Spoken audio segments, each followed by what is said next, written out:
to investigate and prosecute these offenses. Second, Bill C-11 acts on 8 key recommendations outlined by former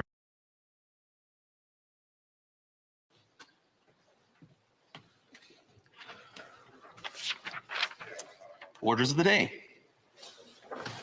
Orders of the day, ordre du jour, government orders, government bills, comments, consideration at second reading of bills. Live from West Bank for Monday, August 6th, first day of the Alberta teacher strike. So today we're going to watch the House of Commons question period here, see what happens, see if we got any action regarding Canada Post. That looks like they're going to be debating some bills here first, so unless we're involved somehow, probably won't hear much, but you know, it's good education. So this is question period at West Bank. C-11, Military Justice System Modernization Act. Mr. McGuinty, seconded by Madame Sahota, moves that Bill C-11, an act to amend the National Defence Act and other acts, be now read a second time and referred to the Standing Committee on National Defence. Debate. The Honourable Minister of National Defence. Thank you very much, Mr. Speaker, and good morning, colleagues, and to Canadians who may be watching today's debate and discussion.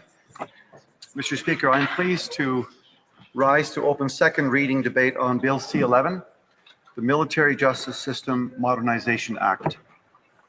As Canada's new government makes a generational investment in our Canadian Armed Forces, we know that any work to support our forces starts with our people.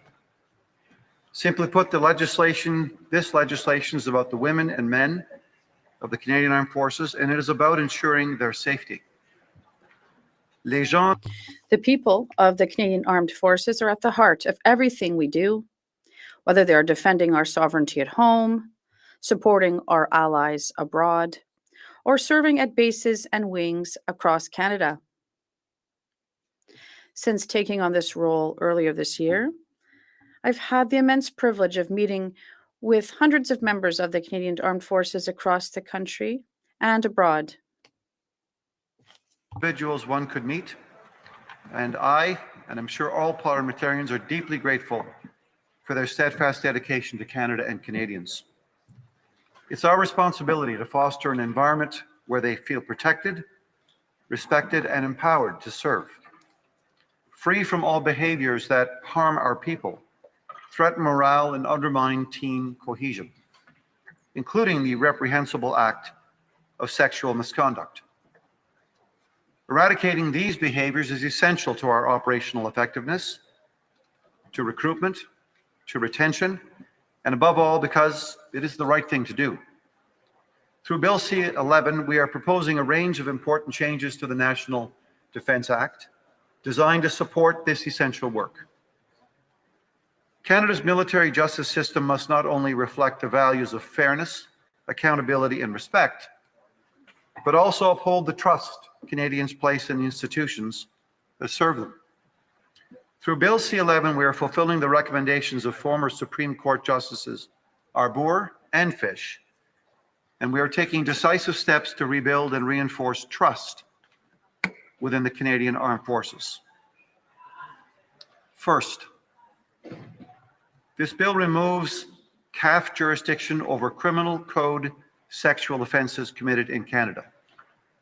With this bill, civilian authorities will now have exclusive responsibility to investigate and prosecute these offences. Second, Bill C-11 acts on 8 key recommendations outlined by former Supreme Court Justice Fish in his 3rd independent review. This includes establishing stronger, more transparent appointment processes for senior CAF members who play crucial roles in the military justice system. We are modifying the appointment process and the tenure for the Director of Military Prosecutions and the Director of Defence Counsel Services by first making them Governor and Council appointees, and second, changing the Director of Military Prosecutions and the Director of Defence Counsel Services terms to a fixed, non-renewable term of up to 7 years. Modifying the process and authority for the appointment of the Canadian Forces Provost Marshal appointed by the Governor and Council. And finally, changing the title from Canadian Forces Provost Marshal to Provost Marshal General to align with the title of other senior designations in the CAF, such as the Surgeon General, the Chaplain General, and the Judge Advocate General.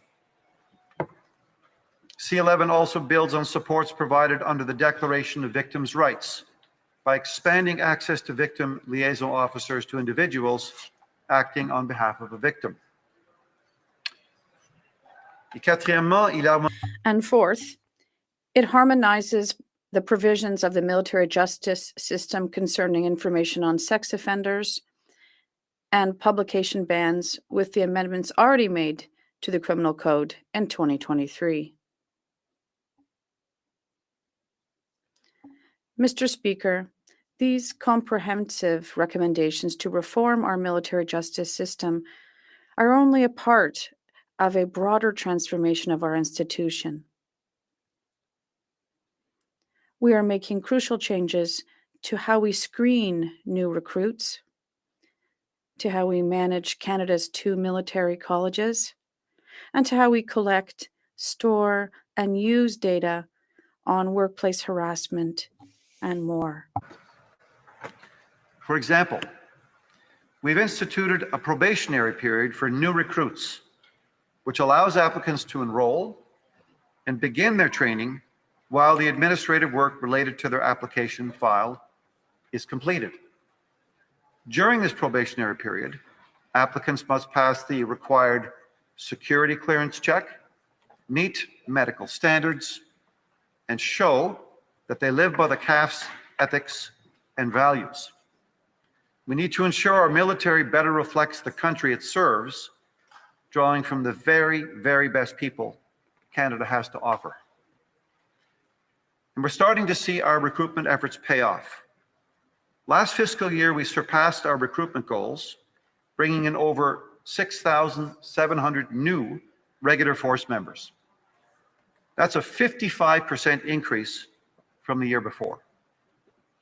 But we still have work to do to build a culture that is truly rooted in dignity, inclusion, and respect for everyone who serves. We know we need to keep our foot on the gas and remain laser focused on creating lasting change.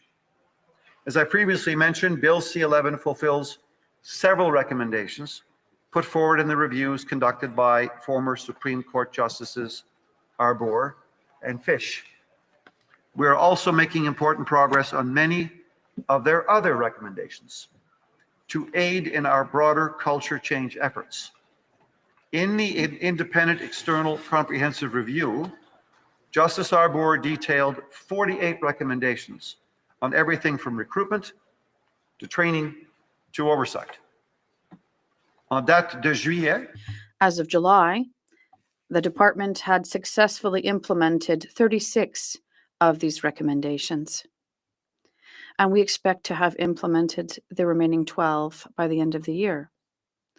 Although the full implementation of some will take much longer than others.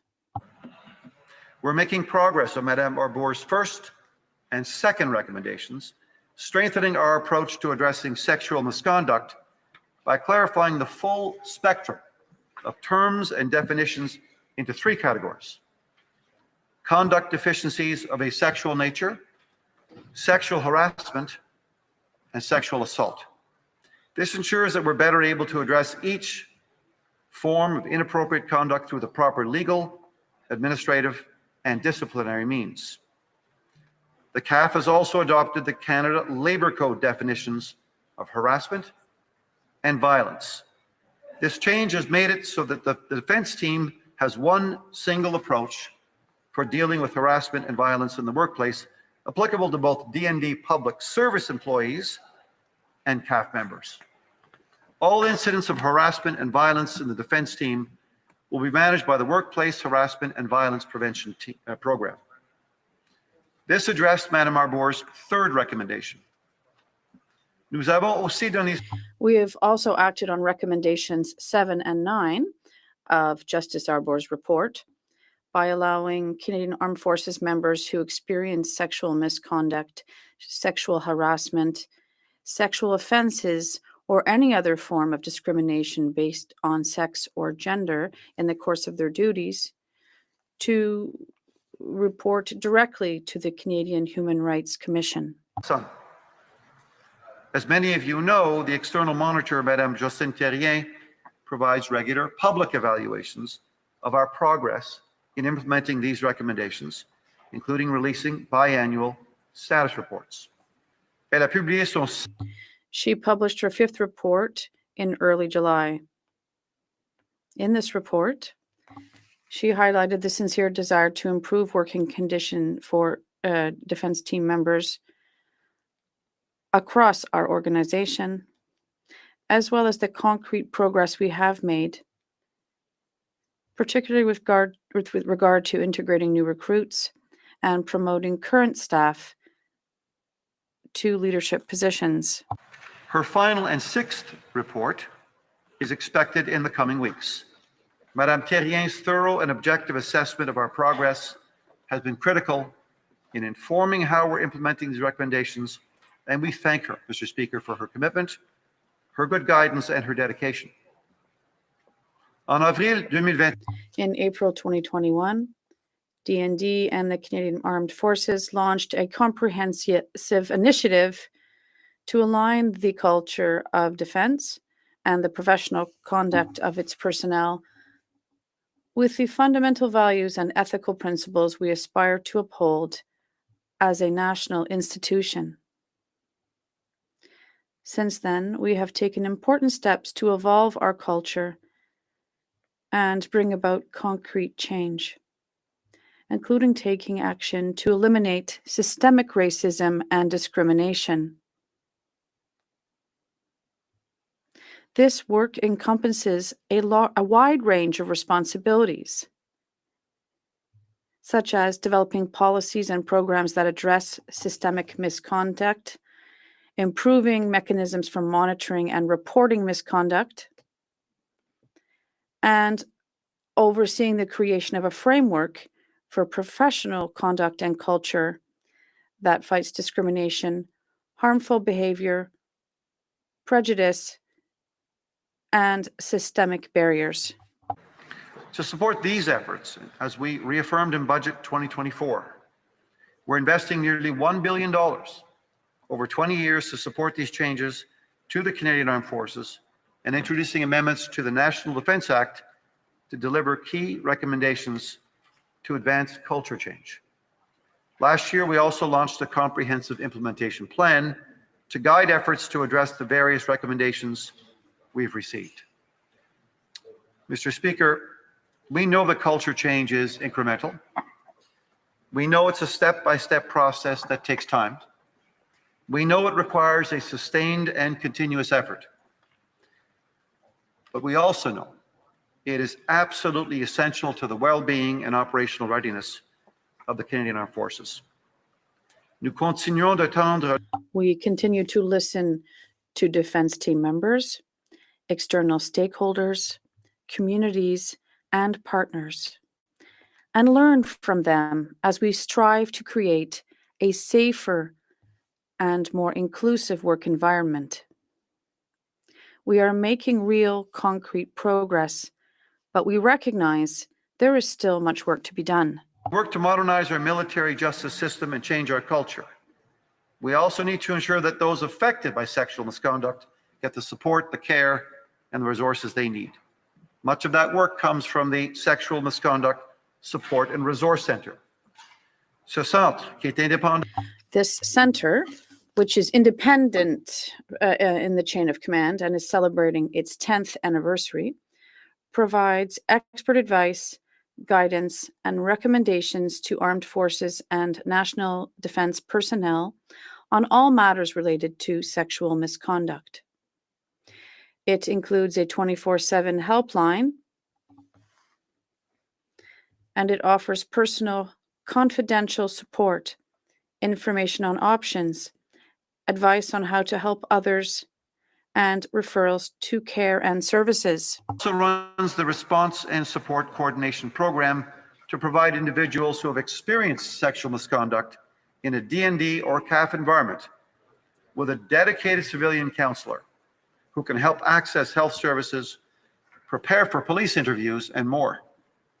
The Sexual Misconduct Support and Resource Center also runs a grant program to fund community-based programs to broaden the range of support services available to the wider defense community. And it offers peer support programs in partnership with Veterans Affairs Canada. J'aimerais aussi souligner que le I would also like to point out that the Independent Legal Assistance Program is another valuable mechanism for supporting victims.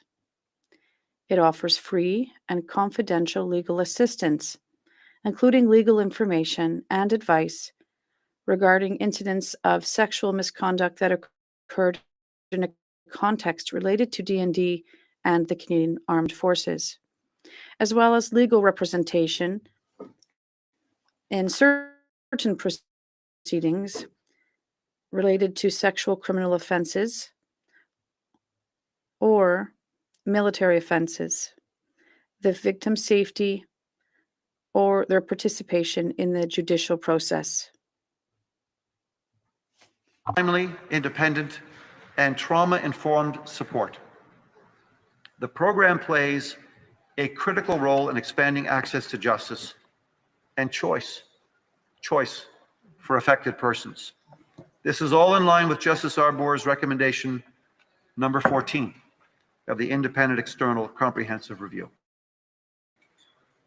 So, Mr. Speaker, the work I have outlined today is comprehensive, it's meaningful, and we believe, and I think on all sides of the House we would agree, it's important.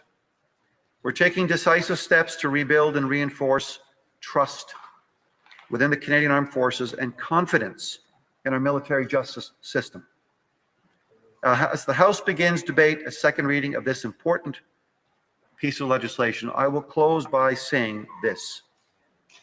The time has come for C11 to be moved swiftly through the House to the committee where it can undergo thorough study and perhaps with the goodwill and good faith of all members on all sides of the House, Mr. Speaker, be passed forthwith. Thank you, Mr. Speaker. I look forward to questions and comments from my colleagues. Questions and comments? Interlake Eastman. Thank you, Mr. Speaker, and I'd like to thank the minister on bringing this bill forward. It was Bill C-66 in the last Parliament, and we never got it complete at second reading. The minister talked about trust, and I want to ask him about why should Canadians and those in the Canadian Armed Forces trust him and trust these Liberals. We have to remember that one of his predecessors, Harjit Sajjan, was complicit in a cover-up of sexual misconduct of one of the very highest-ranking officers in Canada, former Chief of Defence Staff John Vance. And when the minister at that time was presented with evidence of sexual misconduct by John Vance, Minister Sajjan refused to accept it. We have 10 minutes here, Mr. Speaker. I just want to get this on the record. And I would ask, why should Canadians trust this minister when his predecessor covered up for 3 long years the sexual misconduct and refused to accept evidence? His prime minister of the day, Justin Trudeau, was complicit in that cover-up for those 3 years. And the final question on this is that they also sat on the Justice Deschamps report that was commissioned under our previous government, and they never acted on any of those recommendations at that time.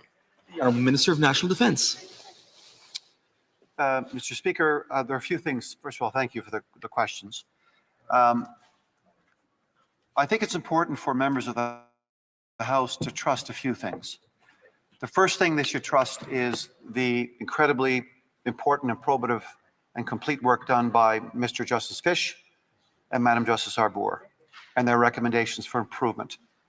The second thing they should trust is the judgment that has been exercised through those commissions of inquiry,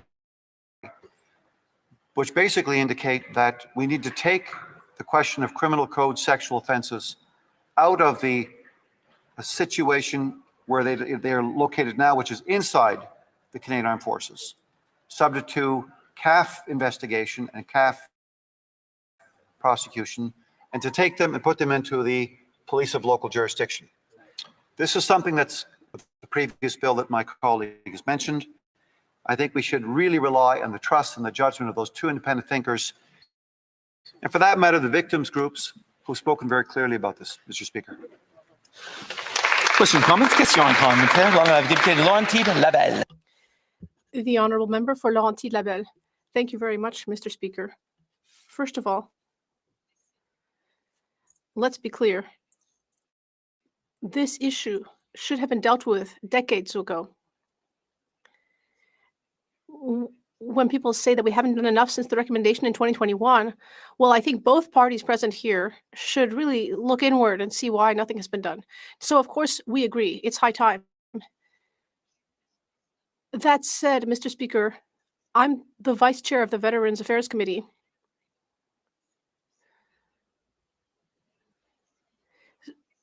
So it's really clear that, especially if the government is planning to increase national defense to 5%, we need predictability. I would invite the minister to listen to people who come and talk to us about how they tried to kill themselves because they feel so abandoned by the system. Thank you. Defense. Merci, Monsieur le Président. Merci à ma collègue. Thank you, Mr. Speaker. I'd like to thank my colleague. She is entirely correct. It is a matter now of listening. I'm looking forward to seeing what happens at committee. I'm looking forward to hearing from these witnesses. I'm looking forward to hearing their personal stories. We are entirely open to seeing whether we can improve the bill. There is much work to be done. And today, we are focusing on the future and implementing change. Yes, it's taken too long. This bill was brought in March 2024. Then there was an election. So this is the third bill tabled in the House of Commons, and we hope that it can be passed as quickly as possible. Question et commentaire. The Honourable Member for Waterloo. Thank you, Mr. Speaker. Mr. Speaker, I first want to just appreciate the minister and the government's approach to this legislation and taking what we've been hearing from citizens very seriously. And I think the approach of actually taking it outside of the CAF, as the minister explained, is a very reasonable one to ensure that there's transparency and consequences for unfortunate circumstances. I recognize that this bill deals with CAF members on CAF members. I have constituents within the riding of Waterloo who have shared concerns in regards to CAF members on civilians. And I would just like to hear the minister's comments as to does this bill address this or what is the approach on that situation. Thank you, Mr. Speaker. The Honourable Minister of National Defence. Thank you, Mr. Speaker. Thank you to my colleague. The bill does catch both Canadian Armed Forces members and civilian employees at DND, Department of National Defence. It's important also for us to recall that Recommendation 5 under Madam Justice Arbour's incredibly comprehensive work is the only recommendation that actually requires legislative change, which is why it finds itself in Bill C-11, which is why we've moved so quickly in implementing so many of the other recommendations. This is the important recommendation that requires statutory change, as are a series of Mr. Justice Fish's recommendations when it comes to military justice actors. So we're looking forward to formally making those changes, but it's also important to remember that we are well down the path, Mr. Speaker, to implementing all 48. We've got more to do. We'll have those done. That's our plan by the end of this calendar year, and we're moving forthwith. We could certainly use the support of all members of the House to have this bill move through the House in speedy passage. Questions and comments. The Honourable Member for Algonquin, Renfrew, Pembroke. Thank you, Mr. Speaker. And it's encouraging after over 10 years of the Deschamps report for the adoption of the move to remove the sexual assault cases to the civilian. However, in theater, the military police will still be responsible for this. So what training and what dollars associated with this training will go into preserving the chain of evidence, investigation, and rape kits? Are there going to be rape kits available? Is there a protocol? What is the protocol? And most importantly, for military police here at home and deployed abroad, when is their pay increase coming? The Honourable Minister of National Defence. Thank you for that, Mr. Speaker. Thank you for reminding me. I should have reminded members who are watching from the Canadian Armed Forces, the pay increase is coming, of course, and it is predicated on years of service, as well as annual bonuses, retention bonuses for instructors and beyond. So we're very pleased to have been able to offer that most significant pay and pay package increase in a generation. We hope that it will help with the retention and recruitment. I think we're seeing it in the early numbers, as I mentioned in my speech. But the member raises some very important questions around the capacity of our military police overseas, in particular in theater or on ships, for example. That's a very good question, which I will take back. I will look into the question of rape kits, and I will endeavor to get back to her with more detail. Questions, comments, questions et commentaires des députés de... The Honourable Member for Abitibi-Témiscamingue. Thank you very much, Mr. Speaker. Well, we're talking today about justice for victims in the Army, victims of the Army's opacity. Recently, I went to see a film, Solo Combat, with Sandra Perron, who was the first female infantry officer in Canada. It was a fascinating and upsetting film. She created an excellent initiative, and I'd like to hear from the minister, considering this kind of situation. Are there measures that will be brought in to support victims throughout the entire process, especially by investing in initiatives like Sandra Perron's initiative to support women? The Honourable Minister. Thank you, Mr. Speaker. I was lucky enough to meet Sandra at the National Arts Centre a few days ago. It was an extraordinary film and story. What an extraordinary person Sandra Perron is. She is inspiring. She helped a lot with the details in this bill. And we hope that the voices of Sandra and others will be heard here. And if there are improvements to be made, we will be here to listen. And just answering in English. I just checked my notes. Yes, rape kits will be available both here and abroad. We have time for a very brief question. The honourable member for Nunavut, about 25 seconds. We know that this legislation is sorely needed, and we've noted that the victim liaison officer position would be appointed through the chain of command.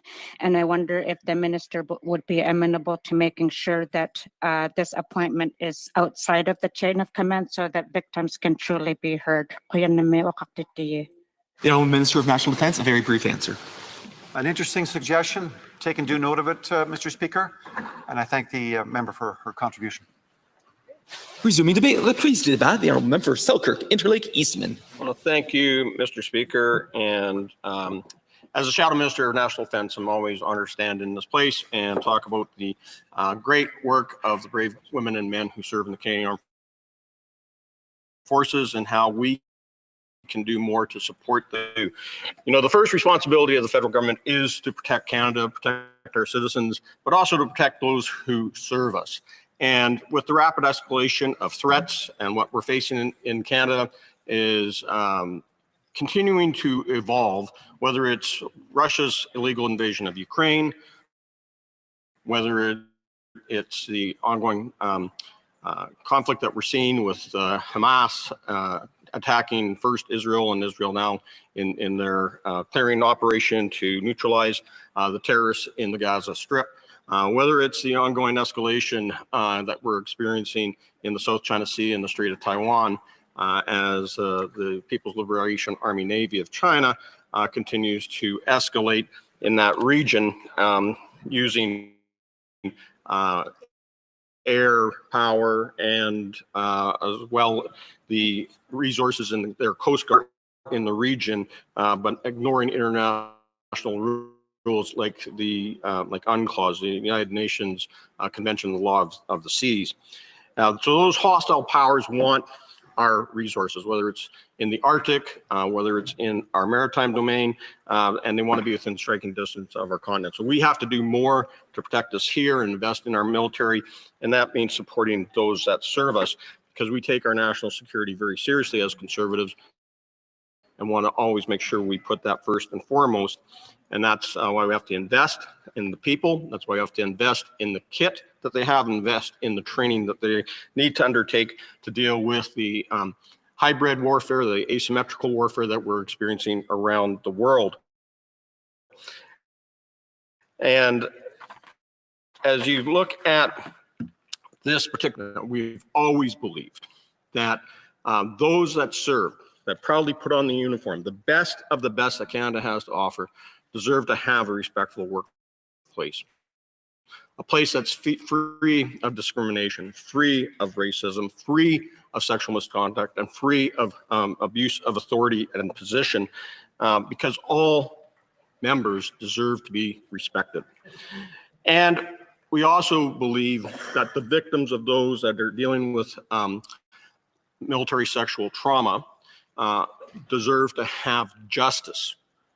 And we hope that that is going to accumulate from the move from the military justice system to the civilian system, if the capacity is there, and if it will actually result in prosecutions and true justice for the victims of sexual military trauma. Now, we really do think that, it's been years. This Liberal government has been in power for 10 years. And they talked 2 reports. There's actually been 3 reports. The first report came out in 2015. And it's interesting to note that the only time that the current Minister of Defense and I have had an interchange in the House on military sexual misconduct was when he was a member of the third party, when the Liberals were sitting way down in that far corner. And I was the Parliamentary Secretary to Defense, and he asked a question about what steps we were taking. And we had initiated at that time the Madam Justice Deschamps report, and she had made that report, sat on the corner of the desk, both former Chief of Defense Staff John Vance and former Minister of Defense Harjit Sajjan, and sat there and collected dust. They did nothing during that time. And so we had John Vance scandal and all that, and I'll talk about that a little bit later. But we know that through that process, that the Liberals finally took action and had the Deschamps report, or had the Arbor report, and now the Fish report, that brought about some of the things that are happening in C-11. But it's taken 10 years to get to where we are today. 10 long years that they have sat on their hands and did nothing to actually change the National Defense Act and the military justice system under it. So when we look at Bill C-11, we are concerned about that it's going to potentially open the door for more political interference. There's going to be an opportunity here for partisan-styled appointments, such as they're giving more power to the minister. That wouldn't happen in the normal system here in Canada, because that would be considered political interference. And they're changing the appointment process of the Director of Military Prosecution, the Director of Defense Council Services, and the Provost Marshal General are all now going to be appointed by a governor in council rather than by the minister himself. Again, we know that when things go into the PMO and into cabinet, things become quite political and partisan in there. So we'll continue to proudly support those in the armed forces, and we're going to make sure that we're from all stakeholders, whether they are those that are in the military justice system, those that are in the defense industry, those victim rights groups, and especially those who serve in the Canadian Armed Forces, that their voices are heard when we study this at committee. Now, this is, as I said earlier, C-11 is the former C-66 with only some minor tweaks on language in translations and interpretation of certain clauses in 67 and 68 and Clause 6. It amends the National Defense Act to transfer jurisdiction of offenses of the sexual nature from the military justice system to the civilian authorities, which includes the courts, municipal police, provincial police, and the RCMP, depending on the jurisdiction that the offense takes place. With the exception, if there is a sexual offense that takes place outside of Canada when troops are deployed. And then those who are deployed will have access to the current definitions under the military justice system in the National Defense Act, and would still have military police and the JAG, the Judge Advocate General's Office, undertake those investigations with the National Investigative Service. Now,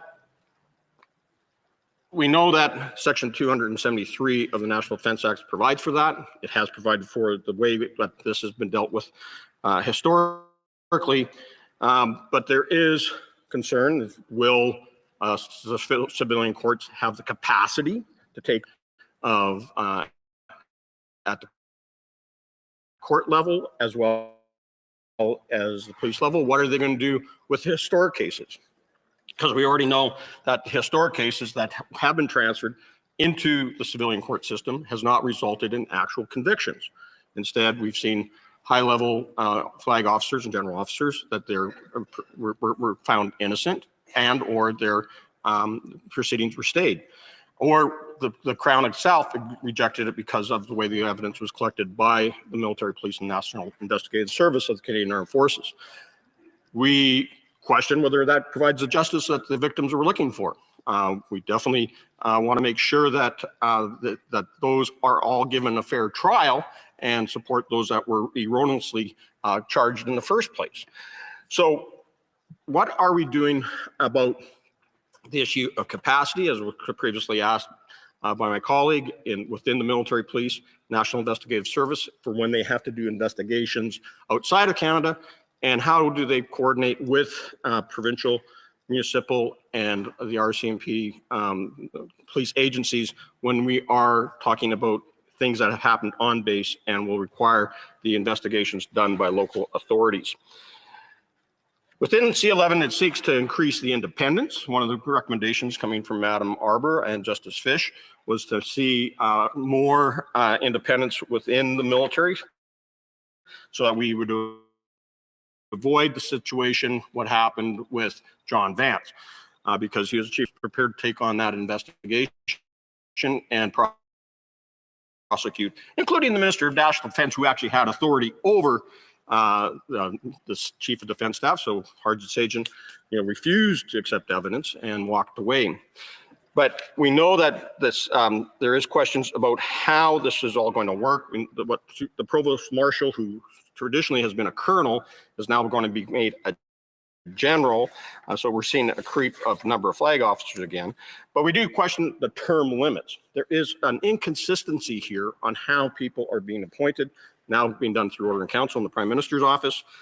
And we know that there's going to be the ongoing issue of the length of term. So some are for 4 years, some are going to be eligible for reappointment, some are not going to be eligible for reappointment, some are for 7 years, some are for 10 years. It just gets a little bit confusing on how this is going to all work. And we just want to make sure that when we talk about the Provost Marshal General, the Director of Military Prosecutions, the Director of Defense Counsel Services, that there is a criteria as to what we want to, positions that normally would have reported to the Vice Chief of Defense Staff and or the Judge Advocate General.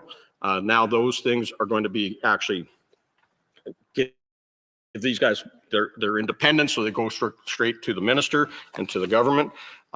So questions about chain of command and how that's going to work. But these are things that we can look at committee. Same is true for the Director of Defense Counsel Services. So consistency is important here. Qualifications is important in these appointments. And we want to make sure that the partisanship that happens within the Prime Minister's office does not percolate into. Now, the minister talked about trust.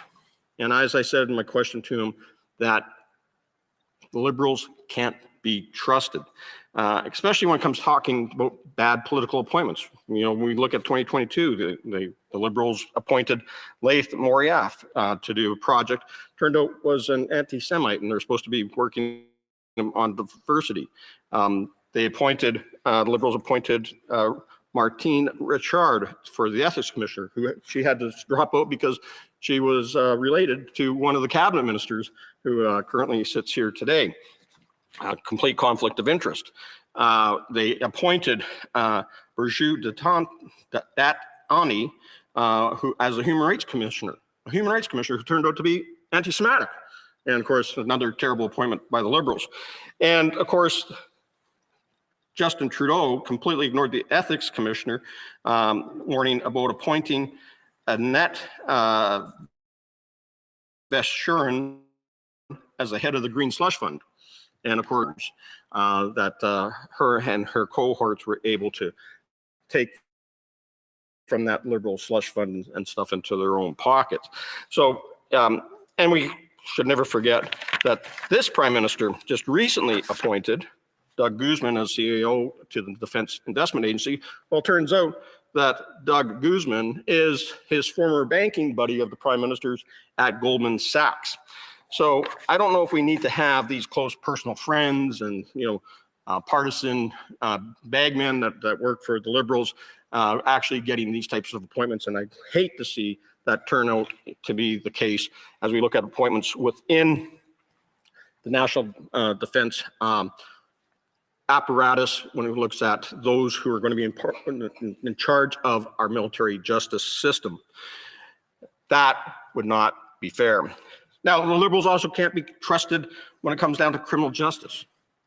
They've been soft on crime right from the beginning. Bill C-75, brought in the whole principle of restraint that puts the least onerous conditions for those that are seeking bail. And so this is where we get bail, not jail. And repeat violent offenders are going back on the street. Now, potentially those who are committing sexual assaults within the Canadian Armed Forces will have access to that same lax and soft on crime approach that the Liberals have done. Bill C-5, another reason why we should not trust the Liberals when it comes down to reforming the military justice system, because Bill C-5 reformed the criminal justice system by repealing mandatory jail time and allowing very serious violent offenders to serve those sentences at home. And that includes that you can get house arrest and not jail time if you commit sexual assault, sexual interference, and sexual exploitation. And those conditions are now going to be transferred from the military justice system out of the Department of National Defense and the Canadian Armed Forces to the civilian system, which the Liberals have almost completely destroyed. And as I mentioned earlier, we can't trust these Liberals when it comes down to dealing with sexual assault in the Canadian Armed Forces. Our members know that. And again, I talk about they sat for, it's been 10 years since Madam Justice Deschamps brought forward her recommendations in her report, and they did nothing, which could have stymied this whole process. Then they take John Vance, who was CDS at the time, who started up after they formed government, Operation Honor, which turned into a complete fiasco, did nothing to support victims, did nothing to stop sexual misconduct within the Canadian Armed Forces, and didn't live up to the code of service discipline and the ethics that those that serve should be living up to. We know, as I said, in 2018, Mr. Sagen at the time refused the evidence of sexual misconduct charged against John Vance. We know that there's memos that went back and forth within the minister's office and the Prime Minister's office on how they could cover this up and protect Jonathan Vance, and then also protect Minister Sagen later for not acting upon evidence that he was given to somebody that reported directly to him. So if you look at it, Gary Walbourne, who was the Minister of, or was the National Defense and Canadian Armed Forces Ombudsman at the time, tried to provide that evidence and was pushed away. He was completely in the right, because the only person that could deal with it in the chain of command was the Minister of National Defense. We know that this went back and forth, and we did an in-depth study of this within the department, or within the Standing Committee on National Defense. And I was vice chair at the time, as I am vice chair right now.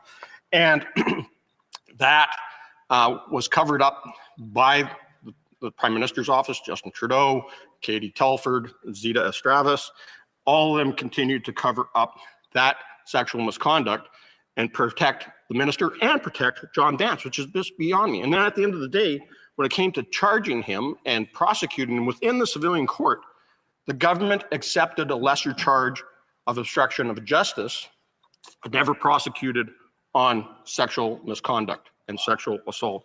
That, again, does not live up to victims' rights in any way, shape, or form. The victims of John Vance still feel that they were never properly served and got the justice that they deserved. So, this went on with the Defense Committee was suspended for months on end, that the chair of the committee, Karen McCrimmon, refused to hear testimony, bring forward motions, kept suspending meetings. We were actually in the same meeting for 3 months and couldn't do our work as the Defense Committee, couldn't do our work as parliamentarians. It was actually, in my case, I firmly believe that our privileges as parliamentarians were violated through that process. But we did find out through that study that the Privy Council office, the Prime Minister's office, the Prime Minister, Justin Trudeau, Katie Telford, were all aware of this over that entire 3-year investigation. And to make things all even worse is at the end of the day, even though Harjit Sajjan, Minister of Defense at the time, knew about the sexual misconduct and the levity of the problem that was happening within the Canadian Armed Forces, still gave John Vance a raise as the Chief of Defense Staff. That, I think, was just adding insult to injury.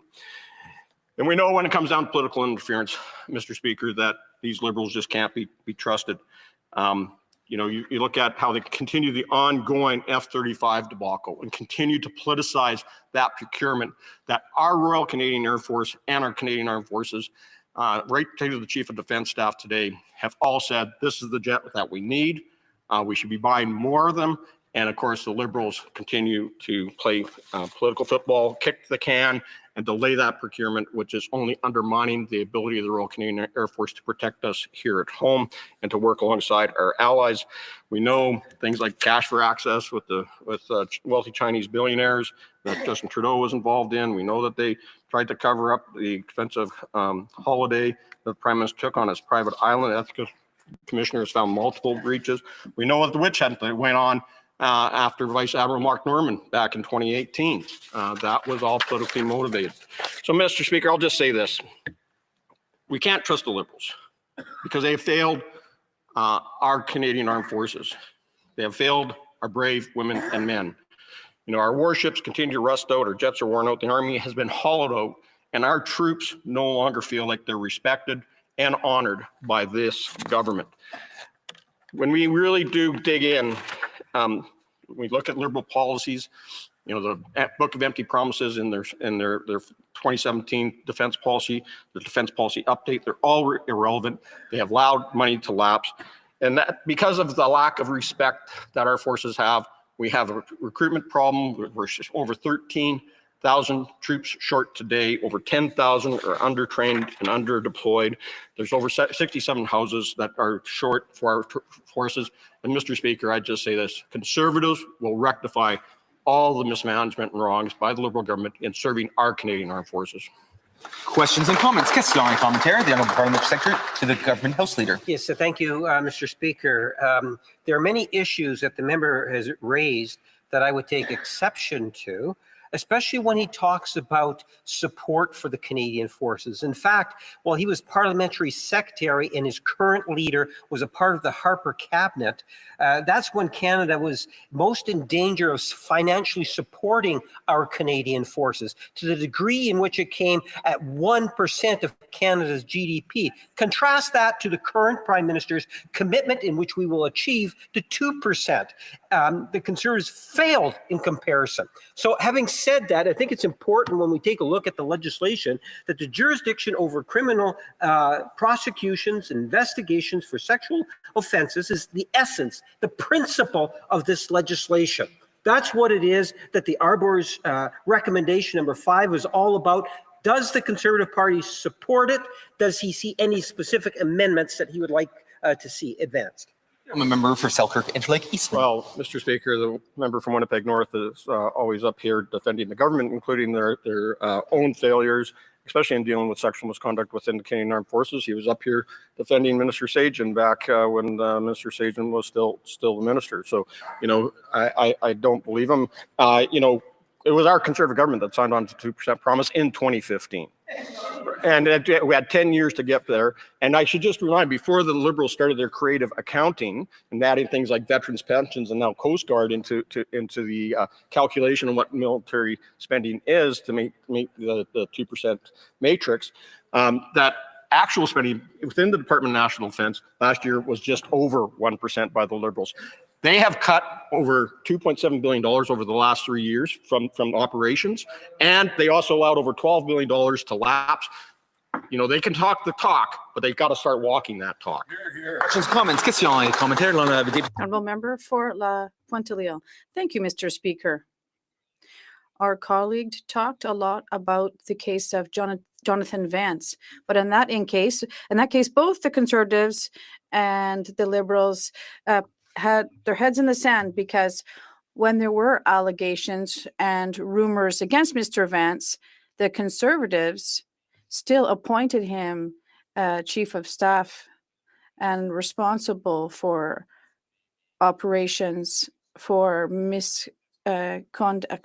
And at that time, the CAF was the object of allegations and was being severely criticized for the way they were managing sexual misconduct cases. So why did the Conservatives not then decide to appoint someone who was irreproachable, and instead of appointing Mr. Vance, even though there were already rumors of sexual misconduct involving him? So I'll just say that first and foremost, that was at the end days of our government when John Vance was appointed. I'd also say that it was the bloc that helped the Liberals shut down the study in 2021 into sexual misconduct within the Canadian Armed Forces, and particularly Minister Sagen's mismanagement and refusal to deal with the sexual misconduct of John Vance. So I wouldn't think the bloc could take much high ground on this one. I would just remind everyone again that we started the Madame Deschamps report looking into addressing sexual misconduct in the Canadian Armed Forces. The government had a chance to act upon it, but they didn't. Comments, the member for Sarnia-Lambton, Bouquet-Wong. Thank you, Mr. Speaker. I'd like to thank my colleague for an excellent speech. Obviously, I agree with the Deschamps recommendations in the Arbor report to move sexual misconduct allegations out of the military justice system and into the criminal justice system. But I think the record of the Liberals and the criminal justice system, we've seen that sexual assault is up 76%, and that mostly these repeat offenders are let out on bail. And so my concern is that there won't be any justice in the criminal justice system. Does my colleague share that concern? The member for Selkirk Interlake Eastman.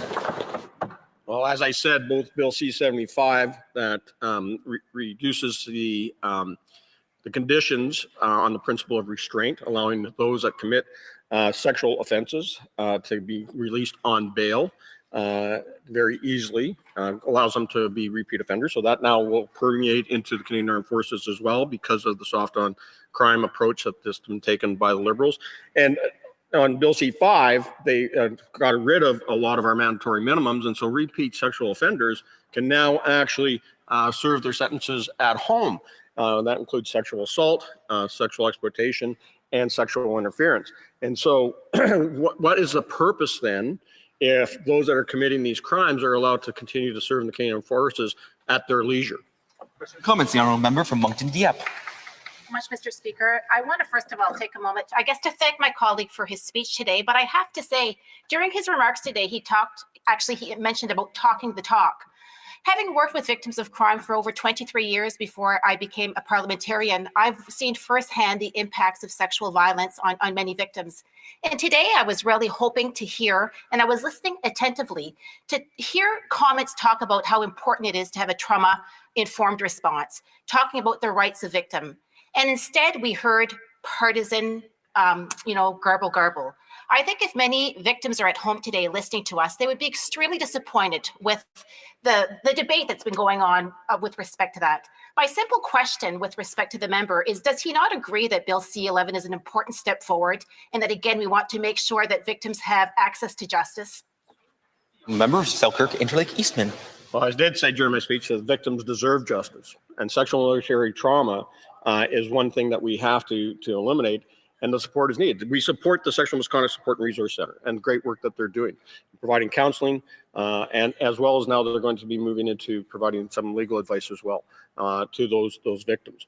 Victims' rights have to be paramount. That's why we supported Bill C-77 when that came through to address making sure that we codified the victim's rights from the criminal code and moved it into the National Defense Act as part of military justice. So we'll continue to fight for victims because that's what this is all about. But that's why I raised the flag that can we trust this government who have ignored victims' rights for all too long by letting the repeat offenders back out on our streets, which now is going to permeate within the Canadian Armed Forces as well. Questions and comments. The honourable member for Abitibi Témiscamingue. Thank you, Mr. Speaker. Obviously, there was a culture of silence. There was the Fish and Arbor reports. Time has gone by and the Liberals did not take action. I'd like to know, what does the member think about the recommendations from these reports and what should be done? And I put myself in the place of victims who are waiting for a response from this government and they haven't seen it over time. What should we do?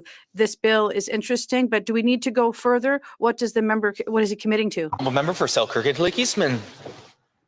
Thank you. I think the first place to start is accepting all 10 recommendations from the Madame Deschamps report, which was completely ignored by this government. I think we'd be a lot farther ahead today in supporting victims and stomping out misconduct within the Canadian Armed Forces that had been acted upon 10 years ago. But the Liberals refuse to do it. They still don't even mention the report in their speeches. All they talk about is Deschamps or is Fish and Arbor. And look, we need to make sure that we continue to address all the concerns that were raised, the 54 recommendations in the Arbor report. I think it was over 110 in the Fish report. And I think that we need to see which ones are doable, which we can act upon quickly. This is just a first step, but there's much more that needs to be done. Comments, the honourable member for Caribou Prince George. Thank you, Mr. Speaker, and thank you to our honourable colleague. I know he's done a considerable amount of work on this. Mr. Speaker, I sat through a lot of testimony when I served on the National Defense Committee and Veterans Committee as well too. And some of the testimony all the testimony was absolutely horrific and hard to hear. Many of the victims are still in CAF as we speak, and as they brought their cases forward, their complaints forward. I guess the question I have through you, Mr. Speaker, to our honourable colleague, is how do we ensure that these victims are protected under current CAF structures now when they bring these accusations forward? Member for Selkirk Interlake Eastman. Mr. Speaker, I want to thank my friend and colleague for that question because it has been a problem. We know that when there was complaints run against Vice Admiral, it was actually full Admiral Art McDonald, that those that brought forward the complaints were reprimanded by their superior officers. We know that they were coerced and were scared to come forward, and that took in some cases years before they did. We did create a safe place, allowing them at committee to come and speak and share their stories, or there was no opportunity for retribution by their superior officers. This is one of the reasons that we are supporting parts of C-11, is to make sure that we can take parts of this out of the chain of command and allow victims to be able to stand on their own 2 feet without fear of repercussions. Resuming debate. Reprise du débat. The honourable member for Bagot-Acton. Thank you very much, Mr. Speaker. I am speaking to you today as Bloc Québécois National Defense critic to what is intended to be a response to an extremely sensitive issue, namely the sad cases of sexual misconduct.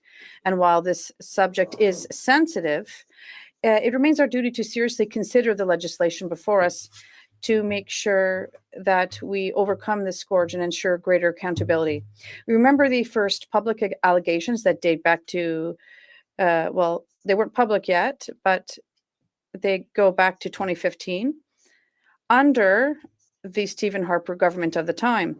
Former Justice Deschamps published a devastating report on sexual misconduct in the Canadian Armed Forces, in which he found there was a sexist culture that turned a blind eye to many cases of misconduct. Then in April of the same year, allegations began to surface.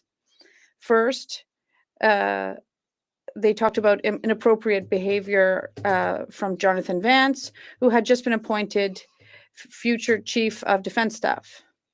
The investigations at the time led nowhere. On March 1st, 2018, and we were now under the Trudeau government at the time, Military Ombudsman Gary Wellborn had a private meeting with the then Minister of Defense, during which Mr. Wellborn attempted to raise a case of sexual misconduct involving Mr. Vance. The victim did not want to pursue the matter further, which tied the Ombudsman's hands. In order to protect the victim, because she was subordinate to Vance through the employment relationship, and that could easily destroy her career. According to reports, the minister was closed and hostile. He essentially apparently refused to look at Wellborn's evidence, and the defense minister abruptly left the meeting. The case was then transferred to the Privy Council office and refused to meet with them until Wellborn retired a few months later. The minister's office and others exchanged emails to discuss the situation. On March 5th, 2018, Janine Sherman from the Privy Council, finally, this case ended up before the Privy Council, wrote to Wellborn to request more information. On March 5th, the minister's chief of staff contacted Wellborn by email to request more information. Then, on March 9th, Vice Admiral Mark Norman was accused of having shared with journalists documents showing that the Liberals were trying to cancel a contract at the Davie shipyard in favor of Irving. Well, the Liberals in that case immediately called for an inquiry into Norman. Justin Trudeau himself personally stepped in to say that Norman should face justice. So that's clearly a double standard, Mr. Speaker. On March 16th, 2018, the Privy Council representative met with the victim, confirmed that the victim did not want to take things further, and withdrew her complaint because she had not received any guarantee that the Minister of Defense would protect her. That's very serious, Mr. Speaker. I was not a member of the Defense Committee at the time, but there's testimony under oath claiming that several members of Justin Trudeau's staff were aware of this, and that Justin Trudeau himself was aware of it. He had been informed about sexual misconduct allegations against Vance, but he said that the documents had been transferred to his bureau, his office, but that he was unaware of those claims. But the Prime Minister did not clearly deny that he knew that there were allegations against Vance. He specified that he did not know that there were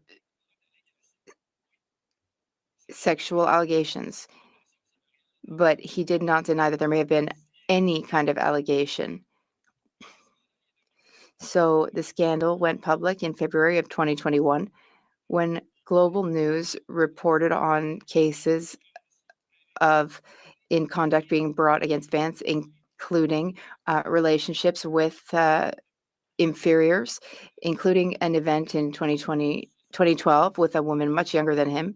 And this woman had been threatened by Vance on many occasions, at which she alleged a few times. Vance said that he was in charge of the investigation service of the Canadian Armed Forces. And he said at the time, before all this erupted, that he said, it's all good because I'm in control of the process. This is basically takes us back centuries to a monarchy system led by a king. Now, when former Minister Sajjan was called for the first time, he said that he had found out about allegations about Vance in the media, and he systematically refused to reply to questions. He insisted that he could not answer questions because the case was before the courts. Now, Gary Walborg, he was ombudsman, confirmed that he had informed Minister Sajjan, but that Minister Sajjan had not had any interest in even looking at the file. That was very damning to the government. Other testimony in committee confirmed that the minister should have taken action and that the minister had many tools to open an investigation into Vance. Sajjan returned before the committee in March 2021. On that occasion, he decided to defend how he handled the situation. He admitted that he had declined to look into the Walborg investigation. He gave an explanation of that, but it made no sense at all. The Liberals did not hesitate to engage in obstruction and to block the committee from calling Liberal employees. Mr. Marquez worked in Justin Trudeau's cabinet, and we found out that essentially everyone in Justin Trudeau's cabinet was aware of the situation. But what about Justin Trudeau himself? When other employees were called by the House, the Liberals then chose to send, rather, the Minister of Defense, and they blocked and prevented their own employees from testifying. The Liberals tried to put a stop to the Defense Committee's work on many occasions. The committee president, the Speaker, suspended the same sitting. One single sitting had lasted a month. In the Status of Women Committee and in the Defense Committee, the Liberals engaged in blocking so that we could not take action on a report with recommendations to better protect women and make the military justice system independent of the chain of command. The Liberals, who were embroiled in a scandal, decided to hand the file to former judge Louis Arbour, who is known as a very competent individual, for recommendations on how to separate military justice from the chain of command. And that was actually 6 years after the publication of the Deschamps report, which had called for the exact same thing. So the Liberals said, uh-oh, we're in hot water here. So we'll ask Ms. Arbour to reuse an old recommendation that we never followed up on. When the government contacted her, she said, and I quote, "Really? This has already been accomplished. There are already recommendations." The Arbour report was published in May 2022, and the report by Morris J. Fish on the independence of justice at the National Defense Department had already been published. Now, this brings us to today's C11. I'd like to say right off the bat that Bloc Québécois will be supporting C11 so that it can be studied in committee. This bill follows up on the recommendations of the two former judges that I've just named, especially as relates to sexual misconducts. Now I'd like to talk about the bill itself. This bill follows up on recommendation 5 of the Arbour Commission. The government will take away from the Canadian Armed Forces the ability to investigate criminal code-related sexual offenses. It will also follow Morris J. Fish's recommendations that there be appointments of 3 main officers, including the Grand Provost, the Director of Military Prosecution, and the defense lawyer, in order to transform the appointment process in a political process. So the government would select and appoint these individuals rather than military leadership. These individuals would thus be free of any possibility of blackmail. So I remind you that the individual who engaged in sexual misconduct had previously bragged about having full control over sexual misconduct complaints and allegations within the institution and bragged about that, which is very problematic. Art McDonald also left his position a few weeks after allegations of sexual misconduct. The bill now allows non-commissioned officers ranking from private to chief warrant officer to become military judges. This measure reflects today's reality. Many non-commissioned officers are more educated than officers. For example, someone who may join the Canadian Armed Forces without a degree at age 17, but study full-time while remaining a part-time non-commissioned officer, which allows them to earn university degrees.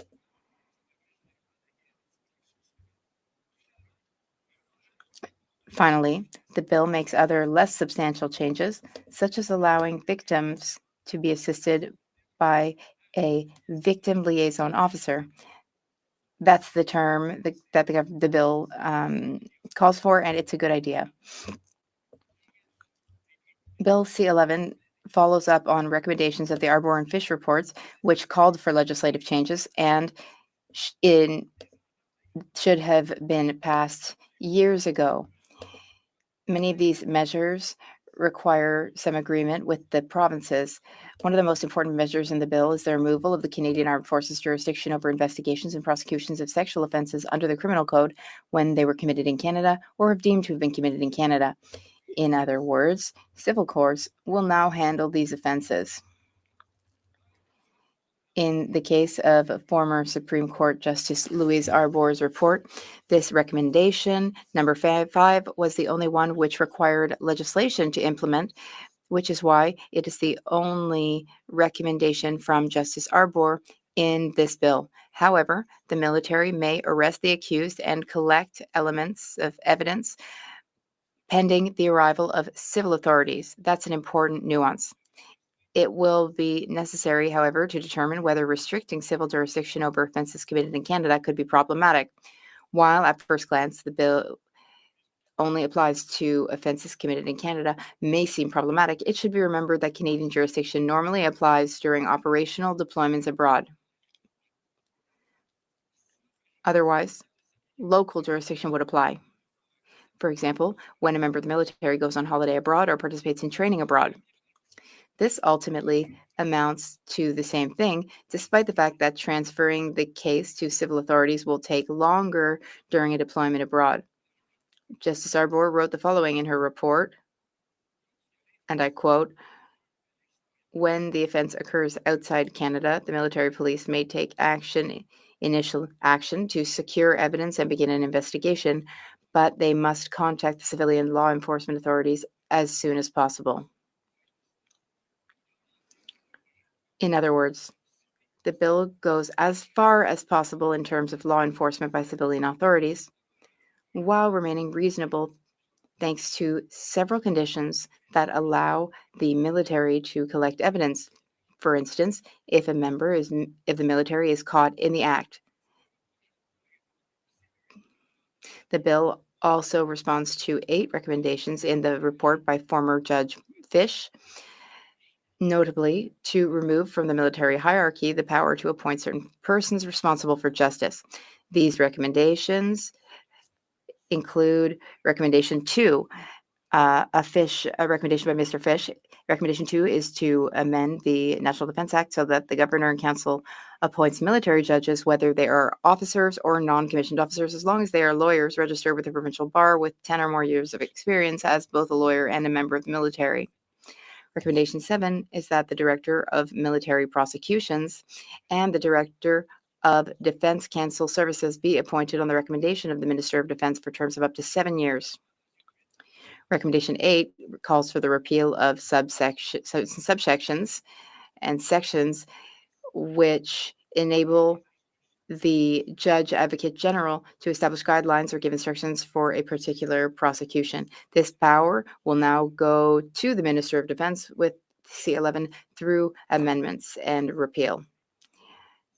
Recommendation 10 seeks to amend a section which states that the Judge Advocate General exercises authority over all matters relating to the administration of military justice within the Canadian Armed Forces, to specify that the exercise of this authority must be carried out with respect for the independence of military prosecutors, Military Defense Council, and other statutory actors within the military justice system.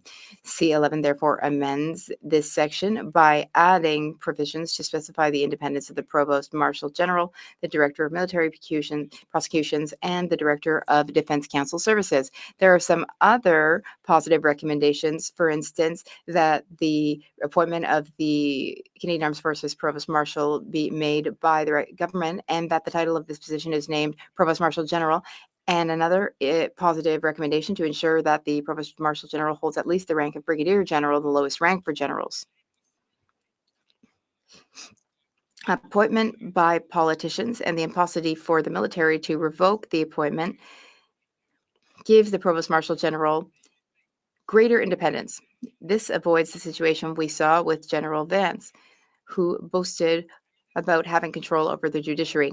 However, the minister may appoint an investigator to report and indicate whether he or she considers it necessary to dismiss, suspend, or impose other disciplinary or administrative measures against the Director of Military Prosecutions in the event of misconduct. Another recommendation in the bill provides that the Minister of National Defence may not give instructions regarding specific law enforcement decisions in a particular case.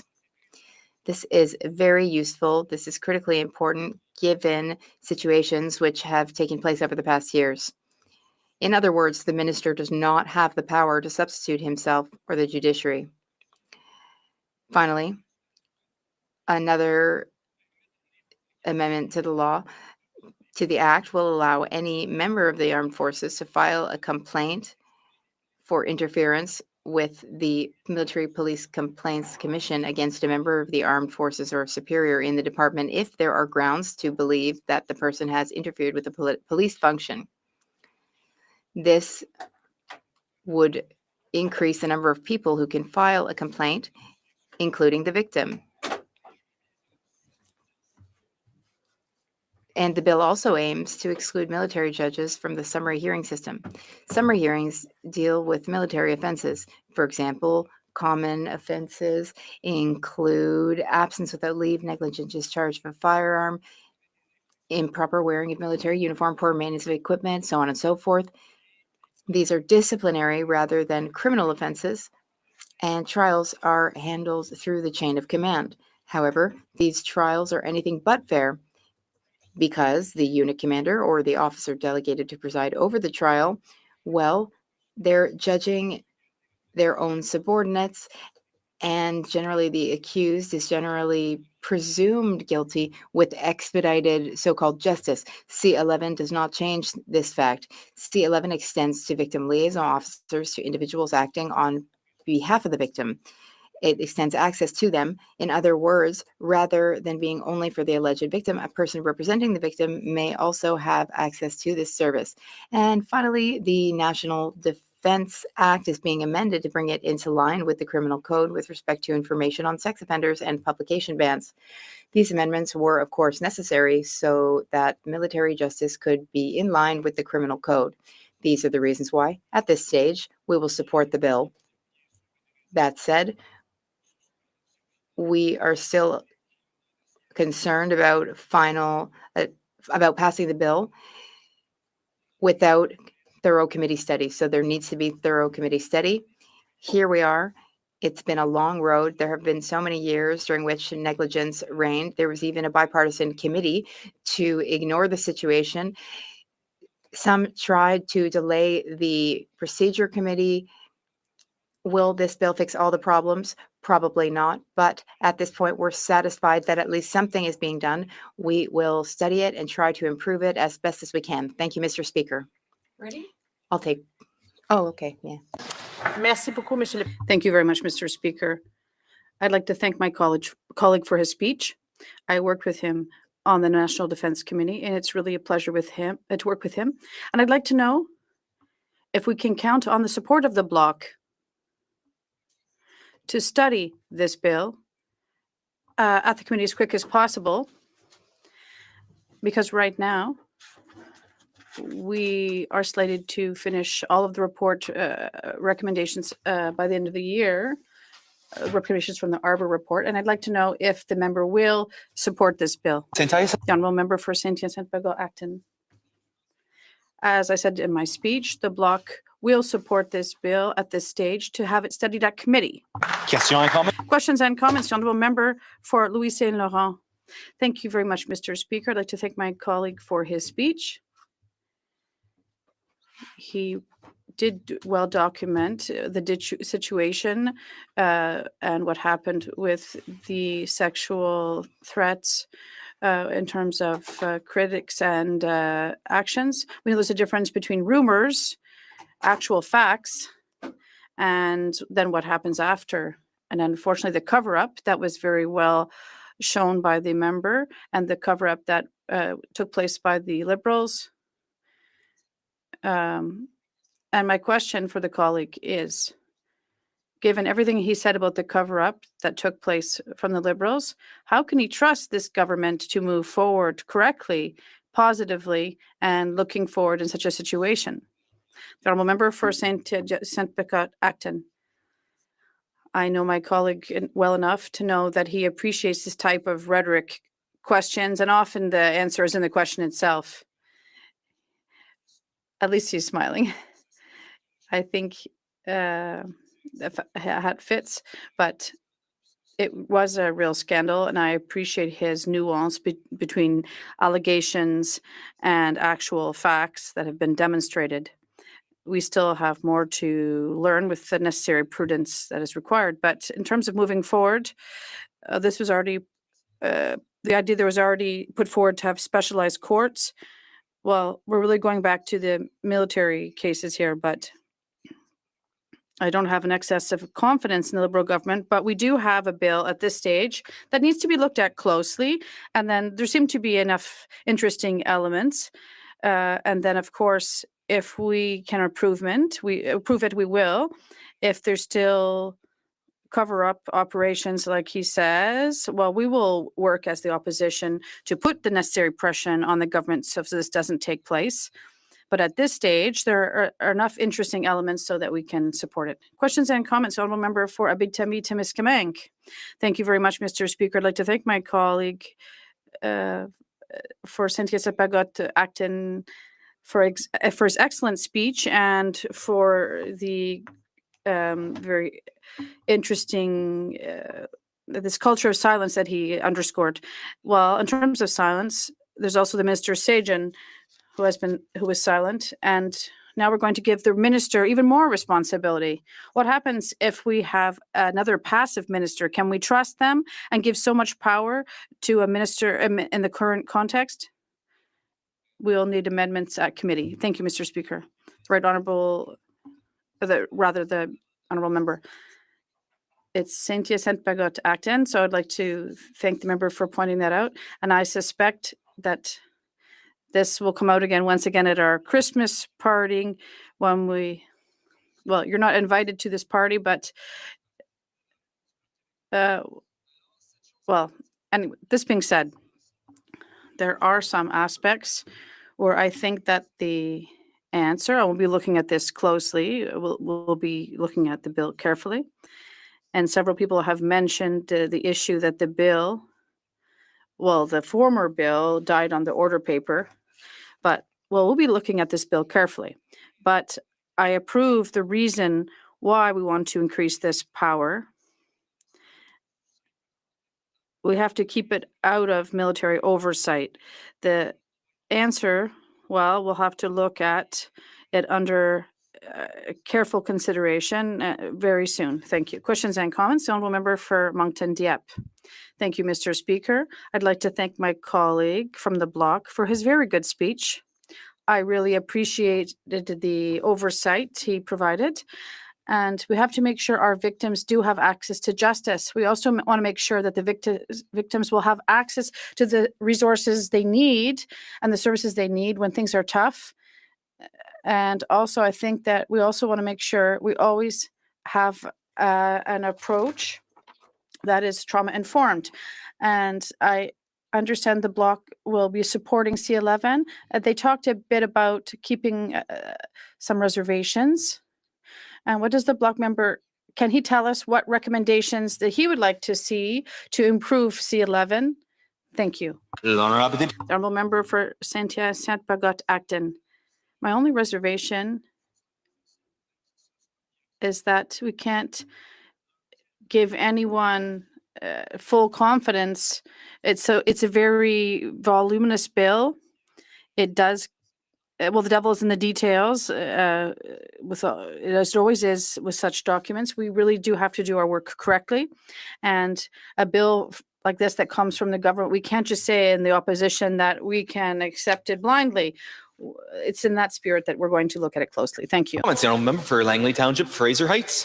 Thank you, and I'd like to thank my colleague from Quebec for his speech. He's signaling that the Bloc Québécois is going to support this bill. An important part of the bill is that trials for sexual assault and sexual harassment will be taken out of the military courts into the civilian courts.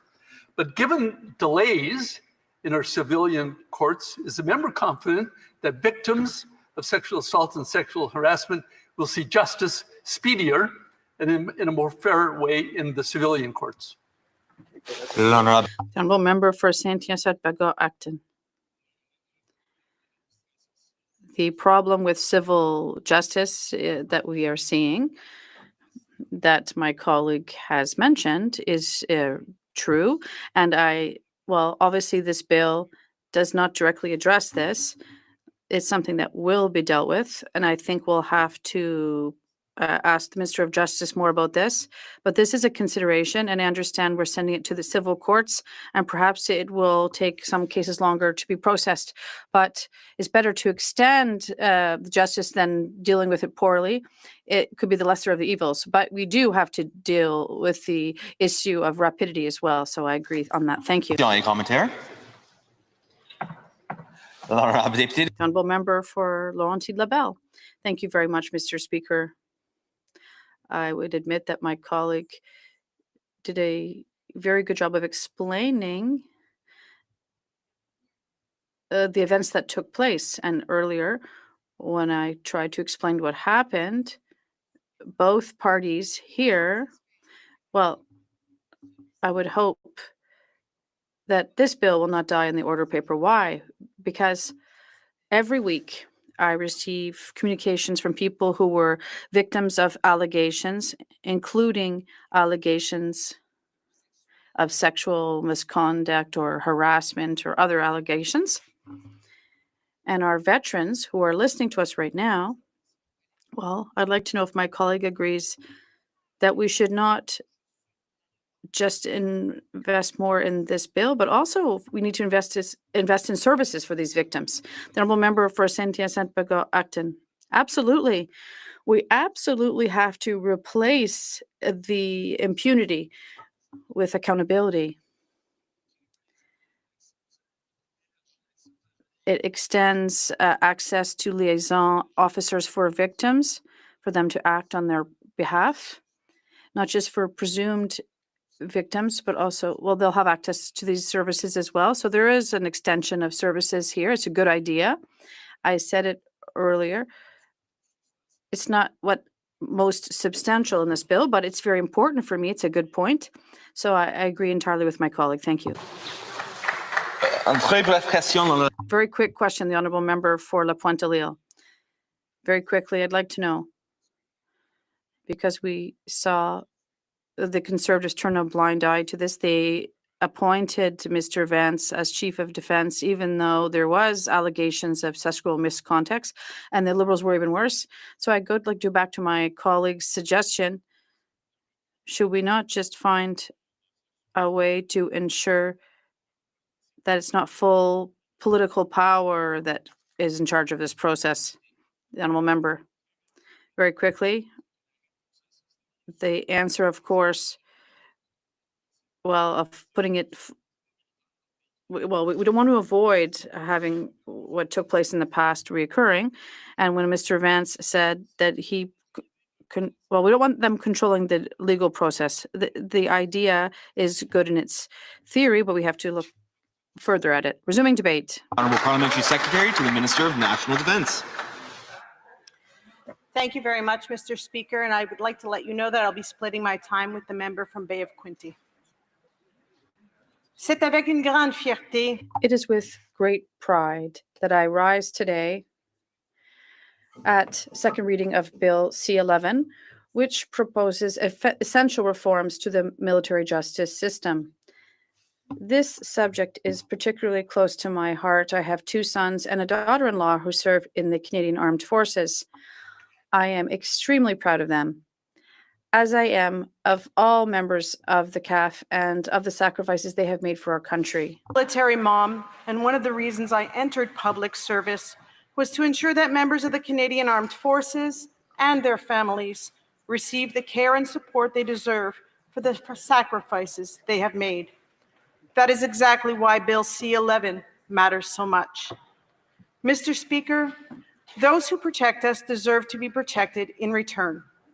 Victims of harassment and sexual assault in the military must be able to report abuse without fear of reprisal. Avec ce projet de loi, nous... With this bill, we want to ensure that these victims can sue their attackers in civil courts, free from pressure from the chain of command. This system must be reformed to help survivors heal from their trauma and to offer them options that respect their dignity and allow them to make decisions without fear for their future. Bill C-11 is grounded in 2 landmark independent reviews, one by former Supreme Court Justice Morris Fish and the other by former Supreme Court Justice Louise Arbour.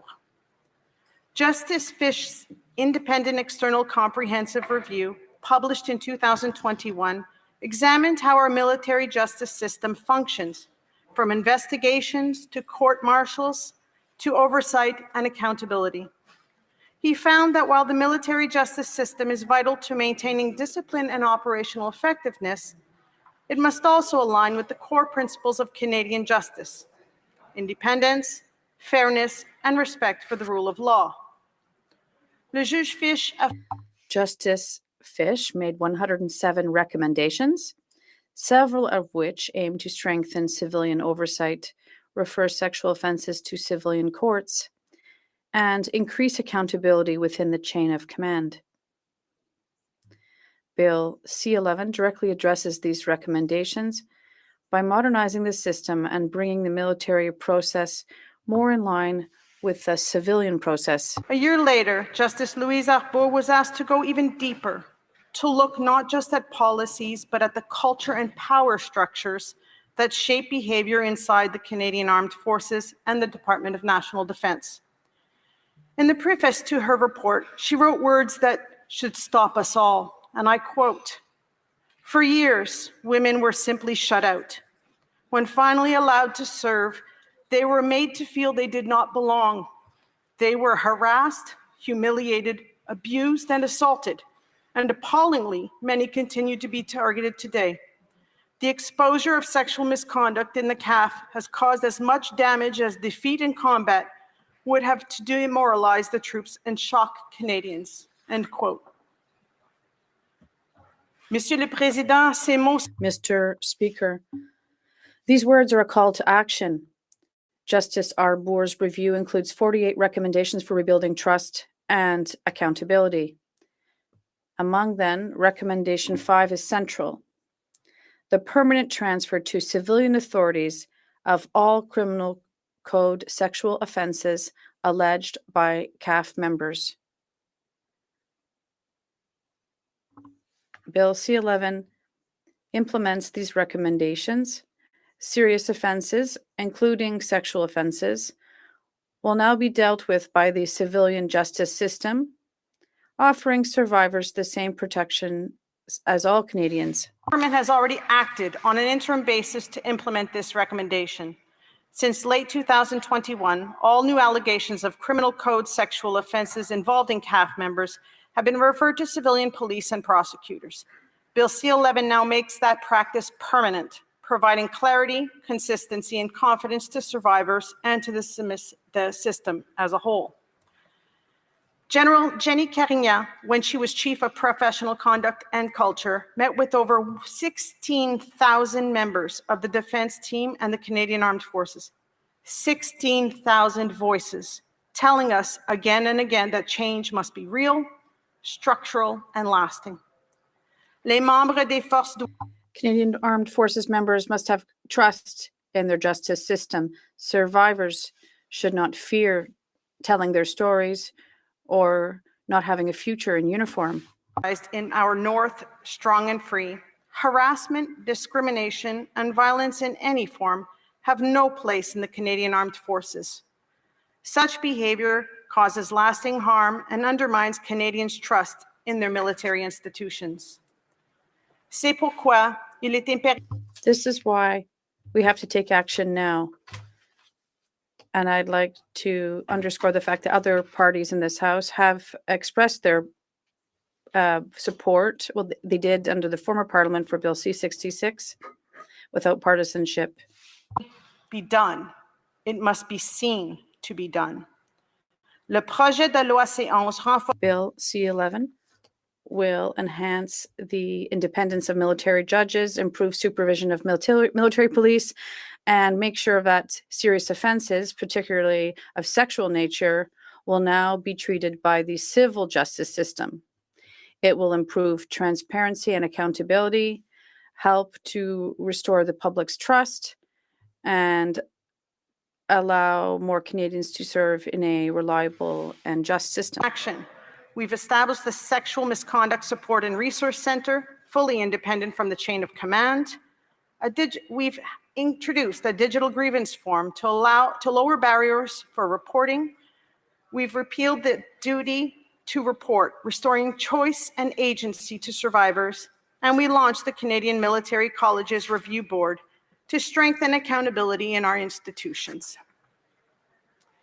Ces mesures démontrent que these measures show that we're not just talking the talk, but we're also walking the walk.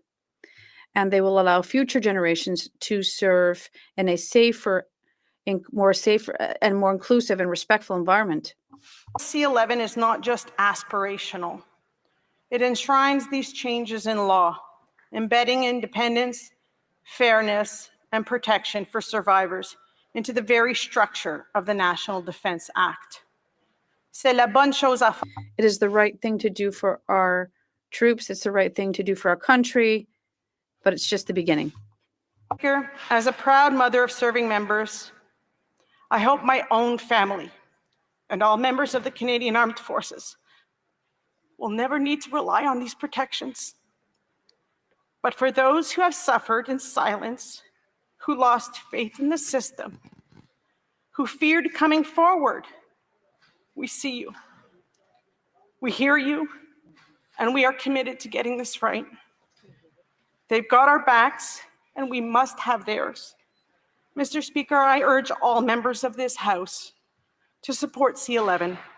Let's get it to committee for thorough studies and truly demonstrate that when it comes to supporting members of the Canadian Armed Forces, this is truly nonpartisan. We need to do this. We need to get it right for them. Merci. Thank you. Questions and comments. Question and commentaire. The Honourable Member for Cambridge. Mr. Speaker, I volunteered at the Cambridge Legion for several years, and I'm proud to always support our veterans and our serving in our armed forces. We all know that veterans put so much on the line for our country, and all they want is support from our government. But the Liberals passed legislation like Bill C-5, allowing criminals convicted of sexual assault to serve their sentences at home. In a military context, that could mean right around the corner from their attacker on a small base, some can still reside. Does the minister then agree that we should repeal Bill C-5 and stop the soft on crime policies and protect not only CAF victims, but all victims of sexual misconduct? The Honourable Parliamentary Secretary to the Minister of National Defence. Mr. Speaker, today is about victims of sexual misconduct in the Canadian Armed Forces. We had the opportunity in the last Parliament to get C-66 done. And unfortunately, shenanigans in the House prevented us from doing it. It died on the order paper. We are in line to get all of the recommendations in the Arbor report completed before the end of the year. I urge my colleagues to not play partisan politics and personal attacks. Support us to get this to the committee so that we can do proper study and move this along for them. Question et commentaire, l'honorable député Laurentier-Labelle. The honorable member for Laurentier-Labelle. Thank you, Mr. Speaker. Well, it is quite something to make a speech when there's so much emotion internally. And I just have a simple question for my colleague. We understand that this bill was highly necessary, but will my colleague also lend her full energy and effort to help all those who may be experiencing this, both for veterans and everyone working in national defense? Will she be there to help them? The Honorable Parliamentary Secretary. I'd like to thank my colleague for the question. I was elected in 2015. I have always worked closely with the veterans community and their families. I was Parliamentary Secretary for Veterans between 2017 and 19. And today, I still have phone numbers. I get text messages from veterans and their families. I want to stand up and help those who have served our country and their families. Question et commentaire, l'honorable député de Moncton-Dieppe. Thank you so much, Mr. Speaker. And I also want to take a moment to thank my friend and colleague for her very good speech today. And I know that when it comes to veterans and serving members and men of the Canadian Armed Forces, it is certainly your top priority. During your speech as well today, you indicated that Justice Arbour had consulted with over 16,000 individuals.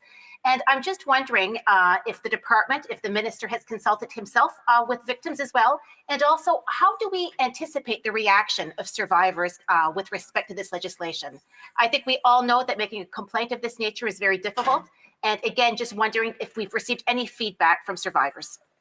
Again, we'll address questions to the chair, the Honorable Parliamentary Secretary. Thank you very much, Mr. Speaker. And through you, I'd like to thank my colleague for the question. It was actually Jenny Carignan, the current CDS, who has met with over 16,000 members of the Canadian Armed Forces. And I know that the Minister of National Defence is always speaking to members of the Canadian Armed Forces, veterans, and their families. And they asked us, based on Justice Arbour's recommendation to move the investigation and prosecution of sexual assault cases to the civilian system. We are listening to them. We will continue to listen to them. We will always listen to them. It's time for a brief question. The Honourable Member for Bruce Grey, Owen Sound. Thank you, Mr. Speaker, and I do appreciate this member's commitment to our veterans and to our military and our own families' sacrifices that they made to serve this country. But my one question she brought up in her speech was that this is to make permanent something that's already been brought into effect, I believe 2021, with respect to civilian prosecutions of sexual misconduct cases. I don't know if the member has the data at her hands, but if she could commit to providing that when this does get to committee on how many of these cases have been sent to the civilian authorities, how many have been denied, and any sort of results that she could provide. The Honourable Parliamentary Secretary, a brief response. Thank you very much, Mr. Speaker. And I'll make sure that the information is provided to the committee members when this bill gets to committee. And I want to thank the member opposite. We've worked together on many files together, and it's always a pleasure to work with him. Thank you. Resuming debate. Reprise du débat.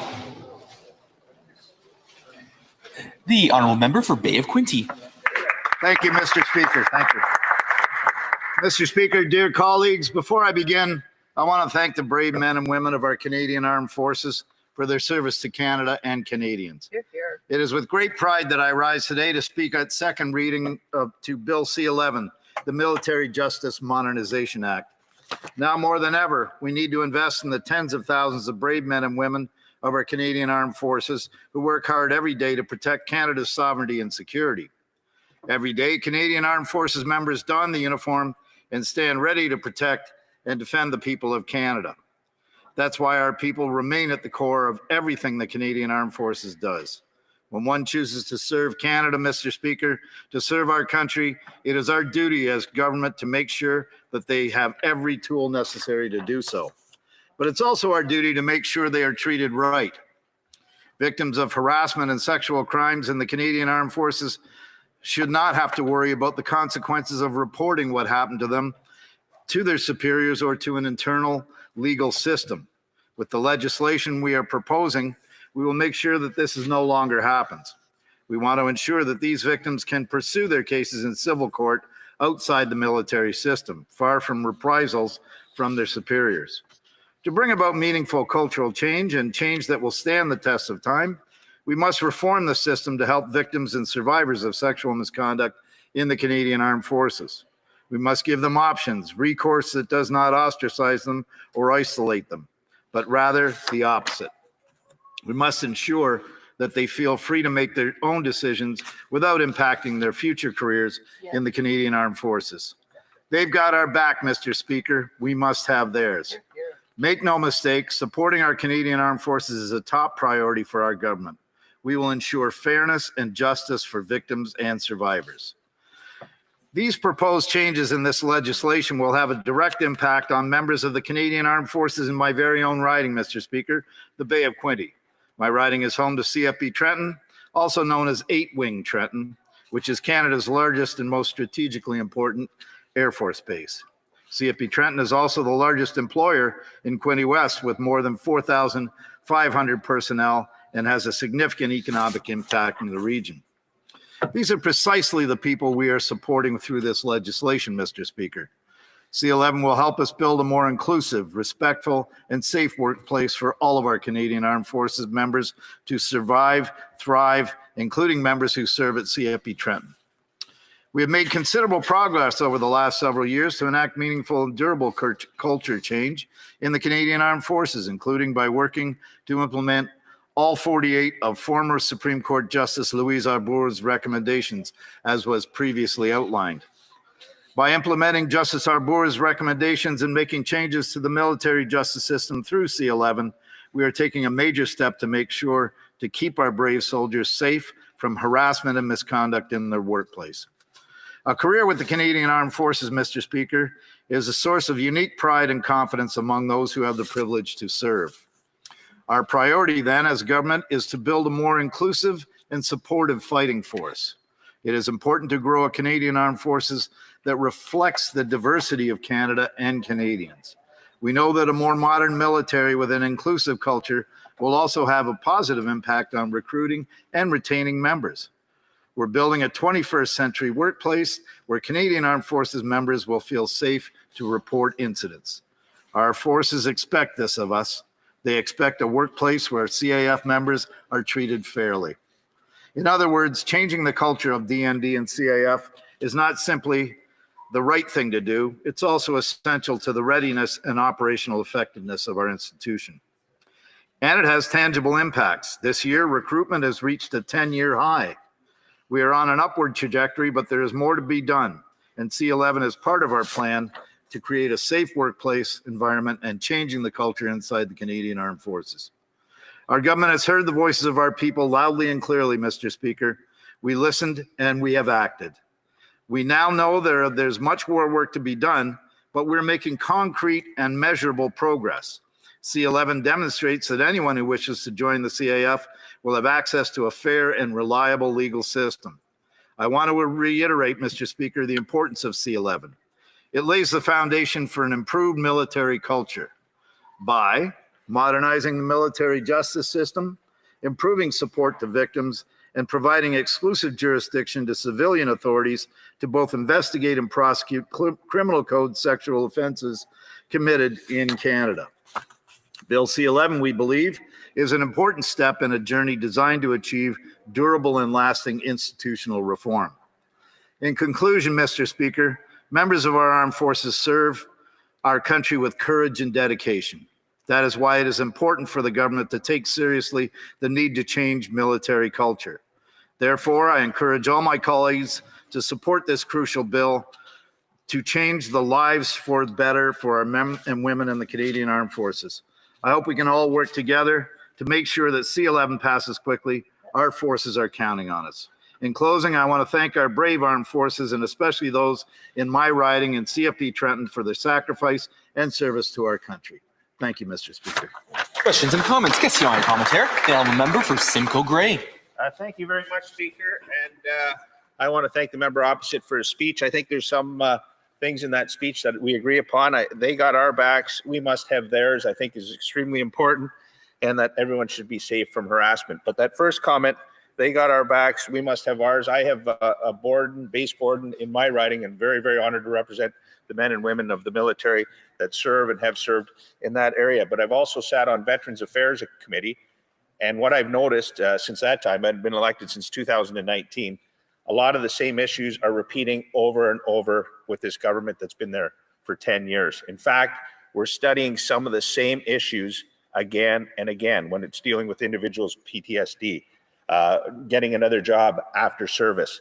So my question is, why would the public now believe that any of this is actually going to help any of the people that are serving today and those that have served? Because for 10 years, it's been the same thing over and over, lots of promises and absolutely no delivery. Thank you. The honourable member for Bay of Quinte.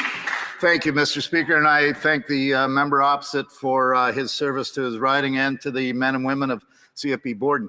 Mr. Speaker, I believe that this government is committed to righting the wrongs of the past, and as we have seen with some of this legislation, especially legislation such as C-11, it's a prime example of how we are doing that in a modern Canadian Armed Forces. Mr. Speaker, Major General Jenny Carignan is a prime example of the kind of personnel that we have shepherding this kind of change. Mr. Speaker, in my previous life, prior to being elected, I was actually employed at CFP Trenton and had time to sit in and listen to a town hall by Major General Carignan. I can tell you, Major General Carignan had unequivocally said exactly what the member opposite was saying. We are making change and we mean what we say. Thank you, Mr. Speaker. Question and commentaire. La députée de Laurentides-Labelle. The honourable member for Laurentides-Labelle. Thank you, Mr. Speaker. Earlier, I was asking my colleague if the needs of people who have PTSD or have experienced assault.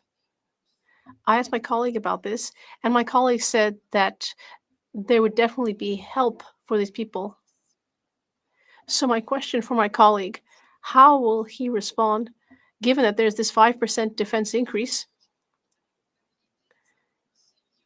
and that we have a few days left to figure out if there will be money set aside for prevention and for response? What will my colleague do to ensure that that happens? The honourable member for Bay of Quinte. I thank you, Mr. Speaker, and my colleague opposite. We are very much committed in the new funding of the Defence Force for our Canadian Armed Forces to providing those services, veteran services for those with PTSD. In fact, in my own riding office, Mr.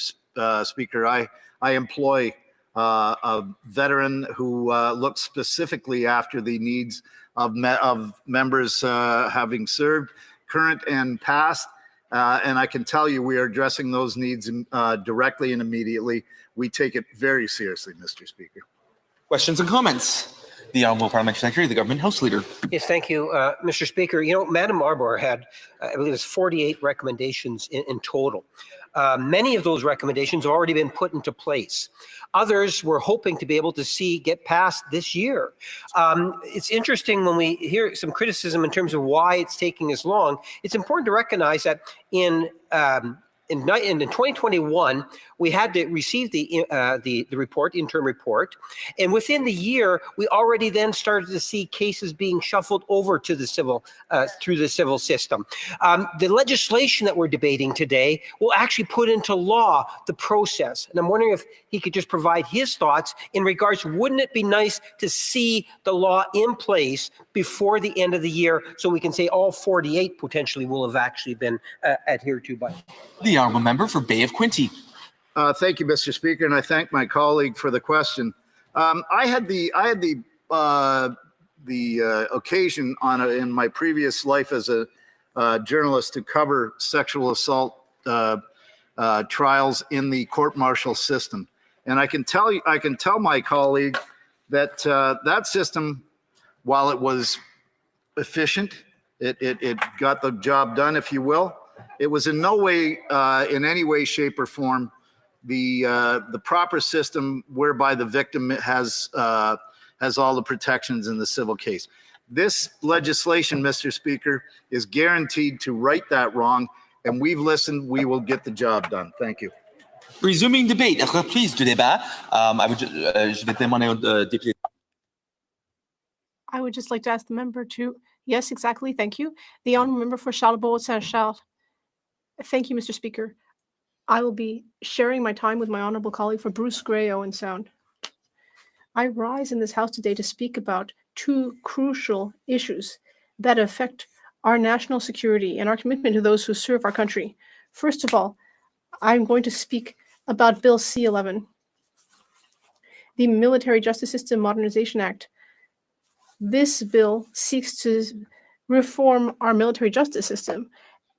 And the second topic that I wish to discuss is that we urgently need to review the Canadian government's procurement process for military equipment. This is an area that has suffered a great deal from chronic delay and inefficient red tape.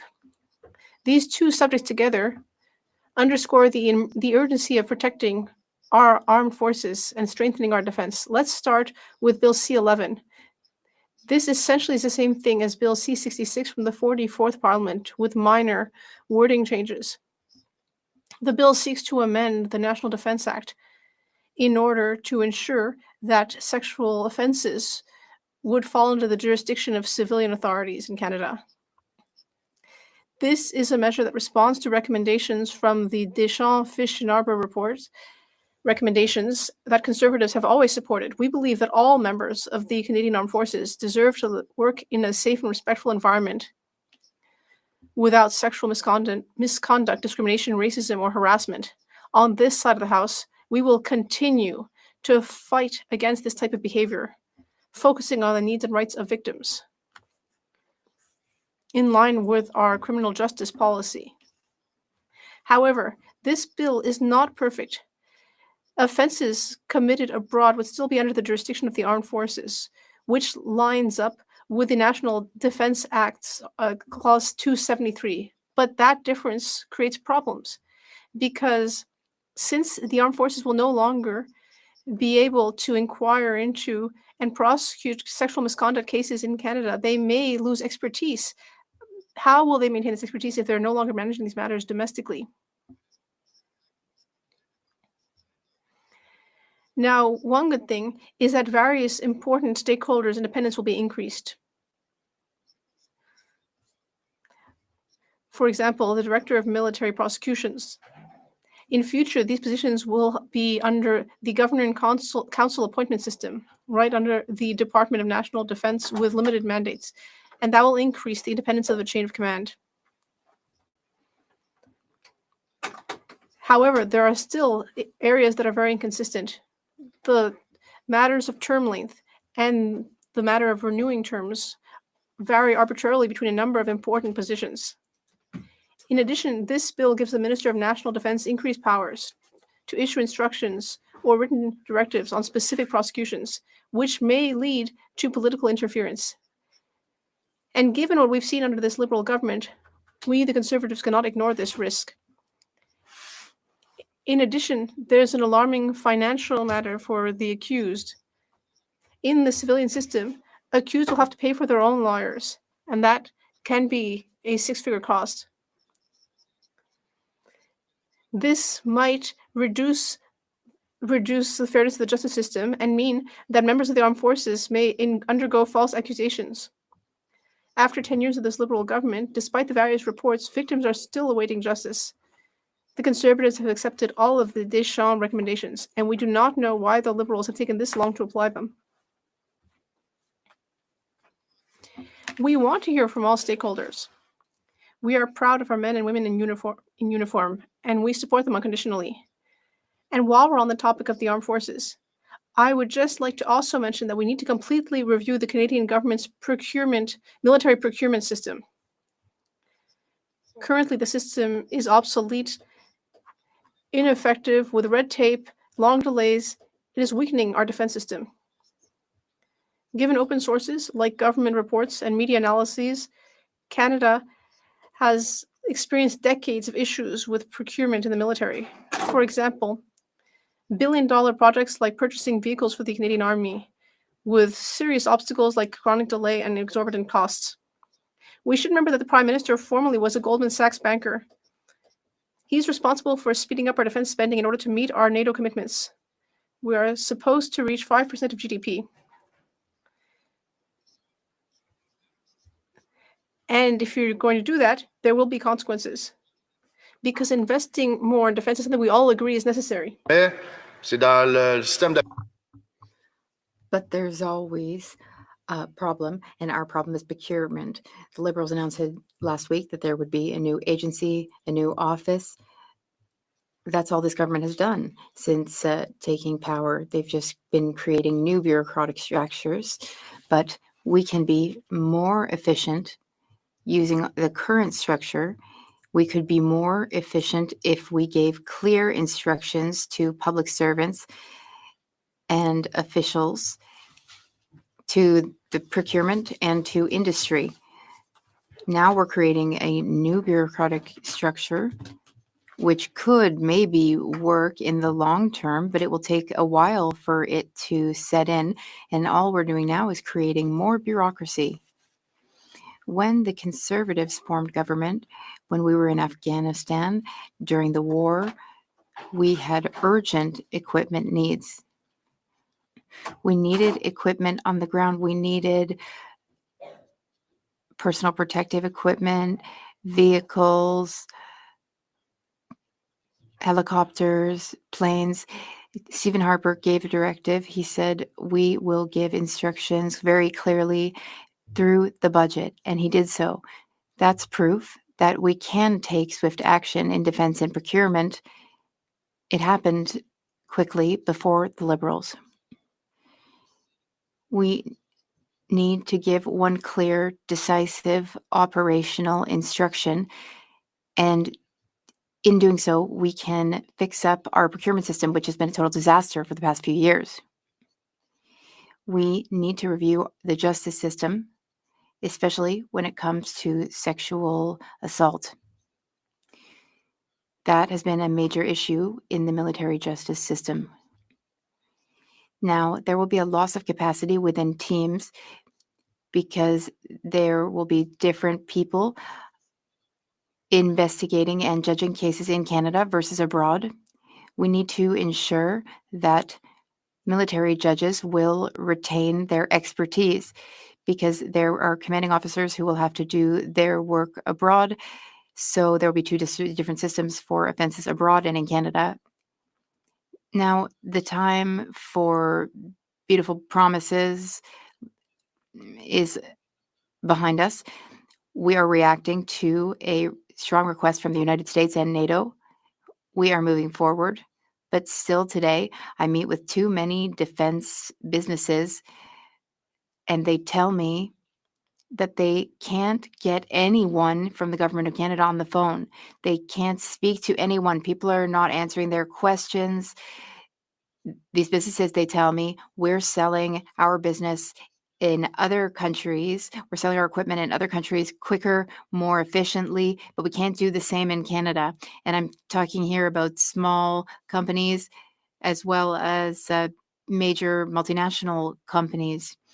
None of these companies can get anyone's ear within the government of Canada. Meanwhile, these companies manufacture equipment that could be useful in Ukraine, and currently these companies have to sell their equipment to the United Kingdom so that it can make its way to Montreal, to Ukraine, because they can't even get in touch with anyone in government. So there are good ideas here. This is a good step, but it's way too late. I don't understand why we're still debating this in 2025, because this should have been addressed a long time ago. We hope that we will progress quickly. And when it comes to military procurement, we need faster turnover times and faster action for our military forces and for our country and other countries. Mr. Speaker, is the member aware that as the report came in an interim fashion back in 2021, in which there is 48 recommendations, many of which have already been completed. Others we're hoping to actually complete before the end of the year. That's the goal, including the passage of this particular piece of legislation. When the member tries to give a false impression as if nothing's moving forward on it, since virtually within the year of the interim report being brought forward, we have seen cases being shifted over to the civil justice system. That is a very strong positive. My question to the member is, will he not agree we can collectively send a very strong messages to the members of our force by seeing this legislation actually go to a committee stage so that the committee is best able then to listen for the feedback? It seems to me that we should try to get this thing done before the end of the year. Would he not agree? Honorable Deputy de Charlebourg, Haute-Saint. The honorable member for Charlebourg, Haute-Saint-Charles. Thank you, Mr. Speaker. I think I may have that some things I said maybe didn't make it through with translation. I said that this is taking too long, but that we generally support this bill. We support it going to committee. And in committee, that will be when we can make necessary adjustments and amendments. But on the whole, what I spoke out against is how long this is taking. We do acknowledge that some action has been taken. The honorable member for Laurentides-Labelle. Thank you, Mr. Speaker. It's rare to see all parties in agreement to move forward with the legislative process. Based on my understanding, Mr. Speaker, we will do most of the work in committee. Here's my question for my colleague.